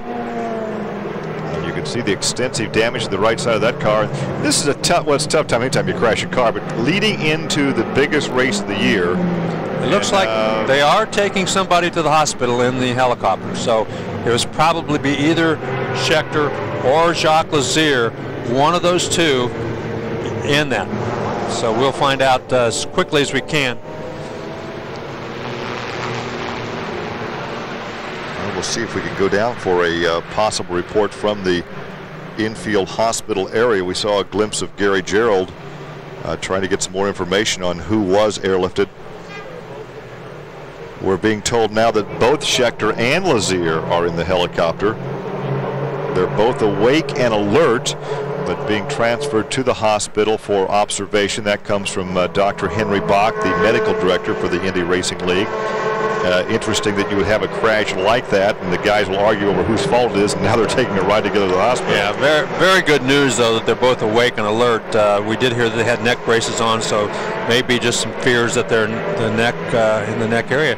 This is kind of interesting. We see one Penske car heading for the pits and the other staying on the racetrack. We have seen them pit together here this afternoon, except for this pit stop. This will be the final pit stop of the, or should be the final pit stop of the afternoon. Yes. Sarah Fisher also in. Eddie Cheever, I think it was Eddie Cheever that came in. That's Castroneves that came in, and all he got was a quick gas and go. So Castroneves with a pit stop. DeFerrin decides to stay on the racetrack. Well, DeFerrin will come in a lap or two for probably fuel only. Well, they could take the time to change the tires under yellow. Well, yeah. It's tough to second guess the pit strategy of the captain. Well, he put those guys in position. They were a lap off the pace, almost 2 laps off the pace at Miami, and he got them back on the lead lap and gave them a chance to win the race. They didn't. They finished second and third. But it was all pit strategies. You can't argue with the captain. Well, he's been at this a long time. He's won a lot of races because he's a smart man and hires smart people to work for him. His 100th IndyCar race win was at this track 2 years ago. I think this is. There it is then, Helio Castroneves. A different strategy from teammate Gilles DeFerrin on the Penske team, and captain Roger Penske seems to be well across this. Gordon Kopic here in the Sky Sports studio. He's a smart guy, isn't he? Yes, he's split his strategies. So if it rains, Gilles will win, and if it doesn't rain or for otherwise get cancelled, Helio will win. How do the drivers feel about a situation like that? Because they've been pitting together throughout this race until now. Well, they take it on the chin, particularly in Roger's case, because they have to. They have to. Yeah, you're right. And he does it time and time again. So next time it might be the other guy's favourite. Well, we're looking there at George Mack, who's had his, pardon me, second smack of the afternoon. The first one he managed to miss all the street furniture, but that time round he did a proper job of it, Russell. Yeah, he did. Just ran wide, got on the marbles, and that was all she wrote. But it has set us up for an interesting finish with the yellow. We've certainly had an incredible race meeting today with strategy and indeed the fact that these guys have, I mean, being a 1 mile oval and being that it's got 4 corners, although the drivers say it feels like more around here, they've had to really work very hard, haven't they? They've had to be in and out the gears, in and out of the brakes, on and off the throttle, and it's made them have to ram the machines up the inside of the competitors. We saw early on Sam Hornish took out Buddy Lazier, then we saw his brother Jacques Lazier taken out by Toby Scheckter trying to ram it up the inside. We saw Cheever having a right old session with Alan Hunter, and that all nearly got tangled up as well. I think the key thing is that the cold temperatures and the cold tyre temperatures have actually reduced the margin that you've got. They've reduced your opportunity to pass, so you have to be very good to pass. You have to be a little bit more strategic in the way you drive the race, and also it's going to come to a patient driver. You know, the hothead driver. It was interesting, we had 3 rookies spin earlier on. cold temperatures have played a huge factor in this race. Well, just to add to it, while you two chaps sit here with me, I can tell you through my earpiece I'm beginning to hear that it is now raining at trackside, and that is likely to bring this to a complete end. So let's hear what's being said from trackside live. In case it did rain. It has been an eventful day for that young lady in car 24, but look where she is right now. She's in third position, right behind Scott Sharp. So she finishes here. It'll go down in the record book as her third podium finish, and we'll probably won't remember the bit of altercation she had earlier. And won't remember that she really was not running as fast as those leaders. She just she did what she had to do. She did it how she had to do it so far. Scott Sharp, she and Scott Sharp basically played the same kind of pit strategy, and it's paid off for both of them right now. Well, it's not where you start, it's where you finish. Exactly. And right now they're chasing Jill DeFerrin. Well, nobody's chasing anyone right now because we're under yellow with some slight raindrops here at Nazareth.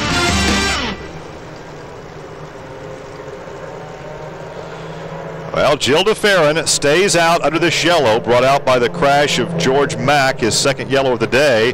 You ride with Al Unser Jr., and Unser back there in 12th position now, a lap back. He got lapped just before that yellow came out. Had he been able to stay out there in front of the leaders, he would be on the lead lap near the back. So his pit strategy didn't play out as well as, say, Scott Sharp, his teammate, or Sarah Fisher. DeFerrin has gone 88 laps since his last pit stop.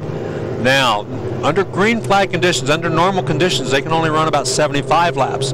It'll be interesting to see how long he can go. I know they've had a lot of yellow flag laps, but how long can he go before he has to make another pit stop? Can he make it, even if it does start raining? Well, there's 42 laps to go, 41 laps to go in this event. He can't go. No, he can't go. No, I'm just talking about, you know, if they run out here under the yellow even for another 15 laps, will he run out of fuel under the yellow even? So it'll be interesting to see. Sharp and Fisher both, it's been 46 or 56 laps for them, so they can still run another 25 laps. I don't think they can make it to the end, but they can run another 20 or 25 laps. But the roll of the dice all afternoon has been dictated by the weather. Oh, no question. No question. That's the reason you've got guys on all kinds of different pit strategies here. It could pay off for DeFerrin, it could pay off for Sharp, or it could pay off for Castroneves to score back in 5th. Well, Giafone, you've called his name a couple times because of pit strategy, having a shot at this thing. He will restart in 4th position. Castroneves, after his last pit stop, is 5th. Then it's Barron, Lazaro, Cheever, Boat, and Hattori rounding out the top 10. Now, Al Unser Jr. is a lap down. Only 11 drivers are on the lead lap. Dare is now in 11th position. We remain under yellow here at the Nazareth Indy 225. 184 laps now complete. We are under yellow. We've had a crash involving George Mack, his second yellow of the afternoon. His first one was brought out early in the race when he spun, and then the yellow was lengthened out when rookie Laurent Radon also spun on the restart. We're going to try to get a comment from Roger Penske under this yellow flag situation. Well, it'll be interesting momentarily. I'm sure he's going to tell us exactly why he had two different strategies for two different drivers. How long and gamble here, hoping that this race ends? I assume that's what you're hoping for. Well, I think that you know, we can run quite a bit longer, and obviously with the yellows we've had and with the weather like this, there was you know, really wasn't a chance to come in or don't come in, but we'll just have to wait and see. I think the longer this weather is doubtful will give us play into our hands.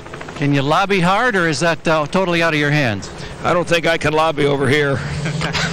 Remember the man whose headquarters is just about 35 miles away. You saw the rain on Reading, his black jacket, though. So he can lobby. He could lobby somewhere else, it sounds like, but not over here. So it'll be interesting to see. The rain did appear to be coming down. You can see the track. The color gray is changing. It's getting to a darker color, and you could see in that interview with Roger Penske the raindrops. So the cars will remain out as long as possible to keep the track dry. Now, keep in mind, if it starts to come down hard, they can keep the groove fairly dry, but they can't keep the whole racetrack. Oh, yeah, look at that. Yeah. That's not a good sign for the guys who just came in. It's a great sign for Gilles DeFerrin because he could possibly win this race.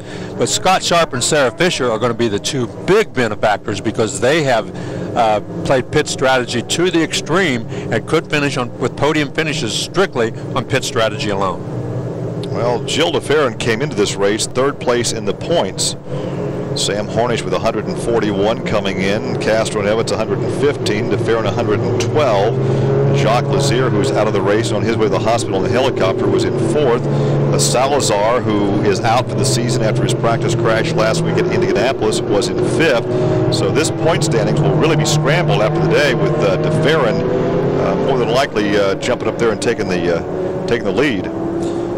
And that was Giafone right behind Sarah Fisher. We're taking a look at Sarah Fisher right now, who we documented all the problems she's had here today. But in the end, she did what any great race car driver does. She hung in there. She didn't let it rattle her. She kept running her race at her pace, and could end up with a podium finish. Well, what impressed me, I still say, Larry, she got rattled at one time when she was getting lapped. She got out of the way, she got up high, she got rattled, made some slight contact with Billy Boat, but a good race driver puts that behind him.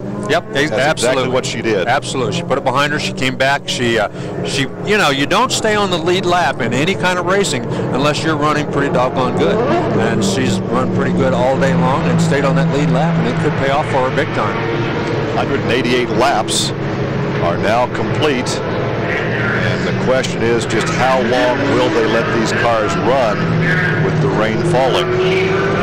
Well, they're going to stay out there as long as there's any hope of keeping the track dry.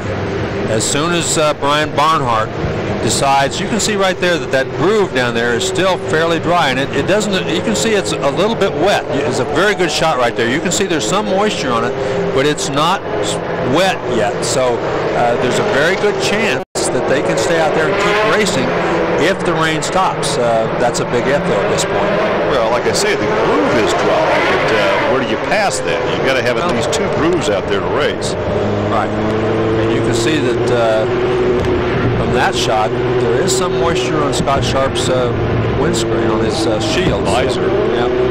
So it's going to be a pretty dicey call, and it's going to be one that they're going to want to make sure is the right call before they send him back to the green flag. Now DeFerrin out there in front behind the Corvette pace car, and right behind DeFerrin on the restart will be Scott Sharp if there is a restart. Sarah Fisher in third, Giafone fourth, and Castro Nevitz after his pit stop is fifth. Then it's Alex Barron, Lazaro. We've had George Mack involved in 2 yellows this afternoon, and we hope to hear from George. The second one tore his car up pretty good. The driver from the Los Angeles area in the 310 racing entry. Patrol, it seems, and here's George Mack out of the medical center. You appear to be all right. We watched the replay. You got up there awful high into the gray stuff, and there's just no saving grace. You couldn't hang on to it at all, huh? Oh, no, not at all. This track is not forgiving at all. But we're pretty quick, you know, because we qualified very well. But unfortunately, 310 Giovanna car just has a hard time adhering to the surface. It's really cold. Yeah, really cold. And hopefully it'll be a whole lot warmer next month at Indianapolis. I know you're excited about that. We wish you well. Yeah, I'm really excited. Thanks. All right. He ran 2. You know, he has impressed a lot of folks. For a guy that really has no experience in high horsepower cars, he qualified well here, had a learning lesson there about marbles, but he was fairly quick in his rookie orientation in Indianapolis last weekend. Yes, he's done a great job with well, I won't say the least experience of anybody on the racetrack, but one of the people with the least experience, because he has no high horsepower, high speed experience whatsoever. And believe me, 170 miles an hour around a racetrack like this is very, very quick. Well, right now, only 11 drivers are on the lead lap. Dare is back in 11th position. Al Unser Jr. is 12th, a lap down. Robbie McGee is 13th, a lap down. Then it's Richie Hearn, a lap down. Then Ray Dawn is 4 laps down. Treadway is 5 laps down. Mack is out. Ward's out. Hornish is 49 laps in rears. And also on the race is Jacques Lazier, Thomas Schechter, John Herb, and Buddy Lazier. This will be Sam Hornish's worst finish in probably in almost a year and a half. So it's, but at least they did get him back on the racetrack, and he did gain a couple of spots because of his their tenacity in getting him back on the racetrack. Well, a few years ago, that would not have happened. No. They would have parked that car, and that would have been it.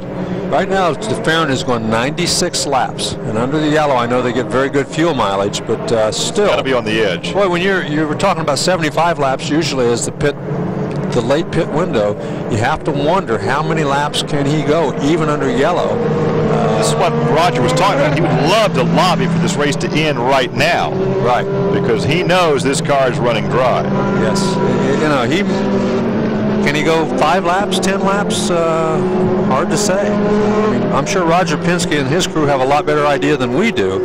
But right now, if I'm sitting in the cockpit, I'm probably going to be getting a little nervous. Well, how do you really compute it when you've had this many yellows? Well, it's tougher than if they go green. Yeah, but they have a pretty good idea of what kind of mileage they're getting under the yellows. Unfortunately, I don't know. Probably a red light on the dash. Yeah, I'm sure there is. Waiting to come on. So fuel strategy is going to play a huge part. You can see the next car behind him is a lap car. That's Rick Treadway behind him. So that's not Sharp right behind him. Al Unser Jr. behind Treadway, and Sharp is actually the 4th car in line there. So Sharp right there. There's Sarah Fisher. Exactly. She's running in 3rd. 2 lap cars between them, and then Giafoni in that red and blue car behind Sarah Fisher. So there are a couple lap cars in the mix, but I don't think they're going to play as big a part as the weather and the fuel. Those are going to be the 2 big question marks here as we run the last. Or don't run the last 30 laps of this race. Look at this. Last pit stop was on lap 95 for. That's not right. It's 195 lap. That's not right. It's been. It was on lap 95. So was it? Yeah. So it's been 99 laps now since he's made his last pit stop. Sharp was on 127, so it's only been 67 laps. So Sharp and Fisher, I believe, probably with all these yellows, they may build. Distance. Yeah, Giafoni definitely can make it to the end. The question will be is if it goes back green, can Castroneves get around those cars in front of him? He's been very quick. He's been quicker than all those people. So if it does go back green, can Castroneves pass 3 cars in the last 25 laps or so and win this race? Because DeFerrin will definitely have to make a pit stop if it goes back green. Well, DeFerrin may have to make a pit stop if it stays yellow.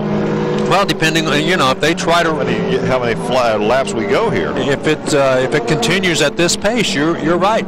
They may run as many as 10 more laps. Again, they want to get this race to the conclusion. Brian Barnhart and the rest of the IRL officials are going to try to run this race to its conclusion, if at all possible.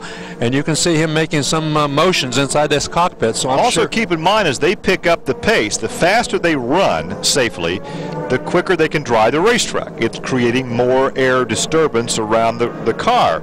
But the faster they run, the more fuel he's going to use. Well, that's certainly probably the most expensive set of hairdryers you've ever seen in your life out there on the racetrack at the moment. So we've decided to cut away from the speculation at trackside and speculate a little bit here in the Sky Sports studio. We've got Gordon Coppock and Russell Bolgin, of course, still sitting here with us. Now then, it doesn't look as wet as we might have imagined earlier, but what I want to talk about more than anything is the strategy by Captain Roger Penske, who left one guy out there and brought one in for some fuel as well to cover all his bases. Russell, a touch of brilliance? Very clever, but of course it does mean one driver's going to be disappointed. But just typical Penske, just thinking it through, being rational, being logical, and you can bet that on the radio now, lobbying for the race to be stopped. Even though he said that, of course, he couldn't in this particular series. Believe him not, is what you're saying. Gordon, I've got to say that this doesn't do probably motor racing a lot of good, riding around behind the pace car. No, as a spectacle, of course, it's not very good. As a mental exercise as to who's made the right gamble, or should we say as a gamble, it's interesting. But well, I can say right now it's going to cost you guys money if this gamble carries this way, because of course Gilles DeFerrin is the man that's leading and my money was on him. But we're going to do another 6 laps at least. Gilles going to have to come in the pits, and then Helio will come through. He's running 5th, and he's got pressure to get past Sarah Fisher and Scott you just Sharp. Brought me to somebody there, Sarah Fisher. I mean, she's been in the wars both financially, physically, and certainly in this race, having not raced for 6 months or so. She's an abused lady. Indeed, I'm glad you said that, as I wouldn't have got away with it. Sarah Fisher in 3rd place at the minute, and there is a God, obviously, because it would be wonderful to see Sarah Fisher, who I must say that Sky Sports, we've followed her through her IRL career, to finish 3rd in a race come back like this in Robbie Buell's car would be something special for her and us, I believe. No justification here, you see. Look, got silence here in the Sky Sports studio. Giafone, he was quickest in qualifying and the final qualifying. He's in 4th place at the moment. We looked a little bit earlier on the screen as who has got to come in. De Ferran has got to come in if this goes race distance. So he will be out of the equation. So that will leave it to possibly a Scott Sharp win. Because he's just about got enough mileage left in that car, hasn't he? Lap 127, so he's got 98 laps he has to do 98 laps. There's been a lot of yellows, and he could do it. Well, I think we've already known that Gilles de Ferran has done something like that many laps. Indeed, Gilles de Ferran I think is the man that's running on fumes at the moment, but of course the mileage is considerably better at this particular pace car pace than race pace. I mean, is it that accurate? Can they actually work out exactly how many miles they can do when they're running at burble speed as we are at the moment? Yes, and certainly the guys who've come from kart will be quite used to trying extra special hard to get maybe, I don't know these cars exactly, but I'm thinking 8 to 9 miles to a gallon instead of more like 2 miles per gallon. So 8 or 9 laps, in other words, we'll be able to get under a yellow as opposed to the 1 lap under a green. Yes, or 2. Well, there you go. I wish I could make that much difference in my car. Whizzing around the M25 at 20 miles an hour. Al Unser Jr., now he's found himself in all sorts of trouble, hasn't he? Because his strategy has actually caught him out at the moment. He looked like if he could stay in front of them Penske's, he would be right in with a good shout, but now he's been lapped. That makes it a little difficult for him, doesn't it? Yes, he just didn't have enough pace. You can see how close it was. He's just now a short distance behind Gilles de Ferran, and that's how much his gamble failed by. Yeah, but that's a whole lap and a short distance. Yes, but if he'd managed to stay ahead, he'd now be on the lead lap and looking competitive. Well, every picture tells a story, and that is Nazareth in Pennsylvania at this right moment in time. These are live pictures, and they are the spotters up in the grandstand, and all they're spotting at the moment is the rain spotting on their drivers.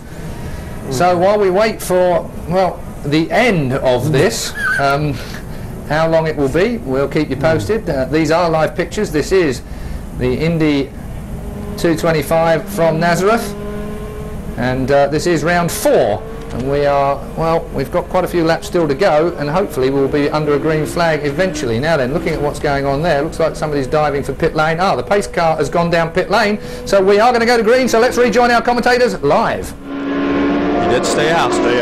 One more lap for the greens. Going green this time.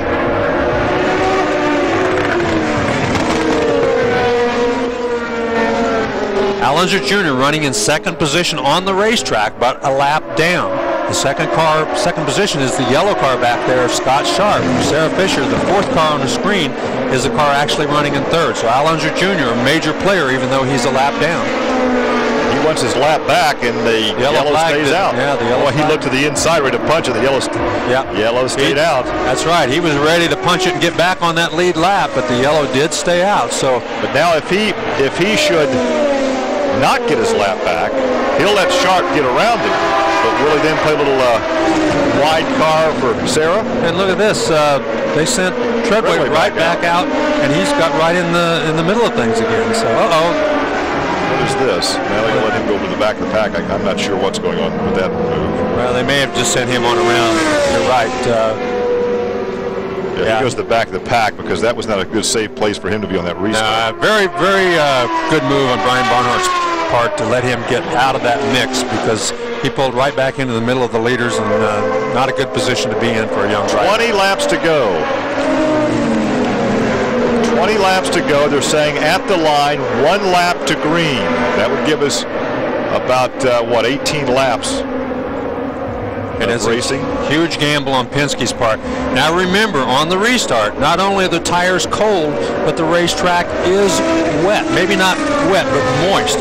so it's going to be extremely critical for everybody out there. You know, the best thing for Gilles de Ferran probably if somebody does spin, but for these guys up front, they want to make sure they do not make a mistake here. Oh, look at Sharp. Look at Sharp with the inside. The green flag is out. We are back to racing. And Unser did not have a run at de Ferran. Look at there goes Giafone on the inside. Almost contact, and he gets by. Sarah Fisher. Bump and run. Sarah Fisher did a terrific job right at the very end. She saw him and moved up. Otherwise, that was a crash. That was a crash that didn't happen. Sarah Fisher did a nice job at the very last instant to move up and get out of Giafone's way. Well, the only question now is, can de Ferran go the distance? Lap 209. They're working right now of 225 scheduled. And it's all going to be a matter, yeah. And look at Giafone. He is really gaining on Scott Sharp. So I think Giafone, I believe, one of the quickest guys on the racetrack right now, if not the quickest. And meanwhile, back here is Castroneves trying to come up through this pack, but it's Hornish out in front, but Hornish again is like 49 laps in arrears, so he's well off the pace. Not off the pace speed-wise, but lap-wise he is. Finally, Al let his teammate go by, which was a good move on his part, so he can get back up there and battle with de Ferran, because de Ferran is trying to save fuel. He's got that thing cranked down as to super slow mode here, out of the throttle as much as he can stay, as long as he had that lap car in there. He's got to crank it up now, because here comes Scott Sharp. Boy, I tell you what, if he can stretch that thing to another 11 or 15 here laps. Comes Giafone. Trying to apply the pressure to Scott Sharp. Do you think the tech crew will be looking over that car if he goes the distance? Well, a lot of laps under the yellow, but boy, we've seen races lost here before.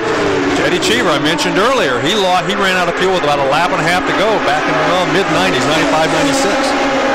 Well, with the existing fuel, we're being told that de Ferran needs to get 2.1 miles per gallon.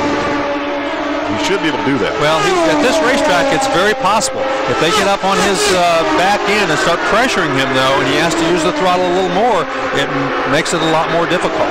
12 laps to go, and they're closing in on him.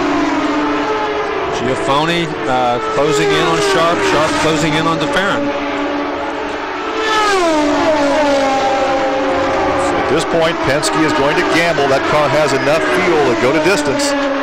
And the distance now is only 11 more laps around this unusually shaped 1 mile racetrack here in Nazareth, Pennsylvania.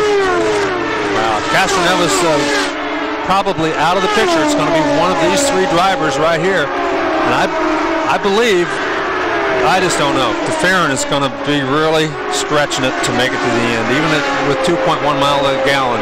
Because Scott Sharp is a guy that's not going to give him much room. He's going to go after him. Well, Scott's right there. He has the laps to do it. 9 laps to go. Scott can gain on him a little bit off of turn 3 and 4 down the front straightaway, but seems to push the front end coming off of turn number 2 and lose a little ground. He gains on him right here going into 1. Look at Giafone now that he's right on the back bumper of Scott Sharp. If Giafone gets in the battle for second position, that will give the race possibly to de Ferran. Right. You know, all three of these guys want to win the race. But look at Scott Sharp closes in right there. Now about a third of a second back, you ride in second position. On board with Scott Sharp. Some 7 laps to go. Yeah, 218 laps down, so there's not many laps left. And it appears it's all going to boil down to fuel mileage. And can de Ferran stretch it to the end? Well, Scott needs to apply the pressure to make de Ferran run as hard as he can. And he's doing that right now. Now he's opened that gap a bit over Giafone. There had been a battle that looked like he was sizing up for second position. He's put some daylight now between second and third and tries to close in on number 6 car de Ferran. Scott Sharp really seems to gain on him getting into turn number 4 and into turn number 1. Loses a little ground here coming off of turn number 2 almost every lap. Well, he's pedaling as hard as he can pedal. Oh yeah. 5 laps to go. There's the interval back to second position. Giafone has dropped kind of out of the mix right now. It's a 2-car battle. Yeah, right here, he really gains on him through that part of the course.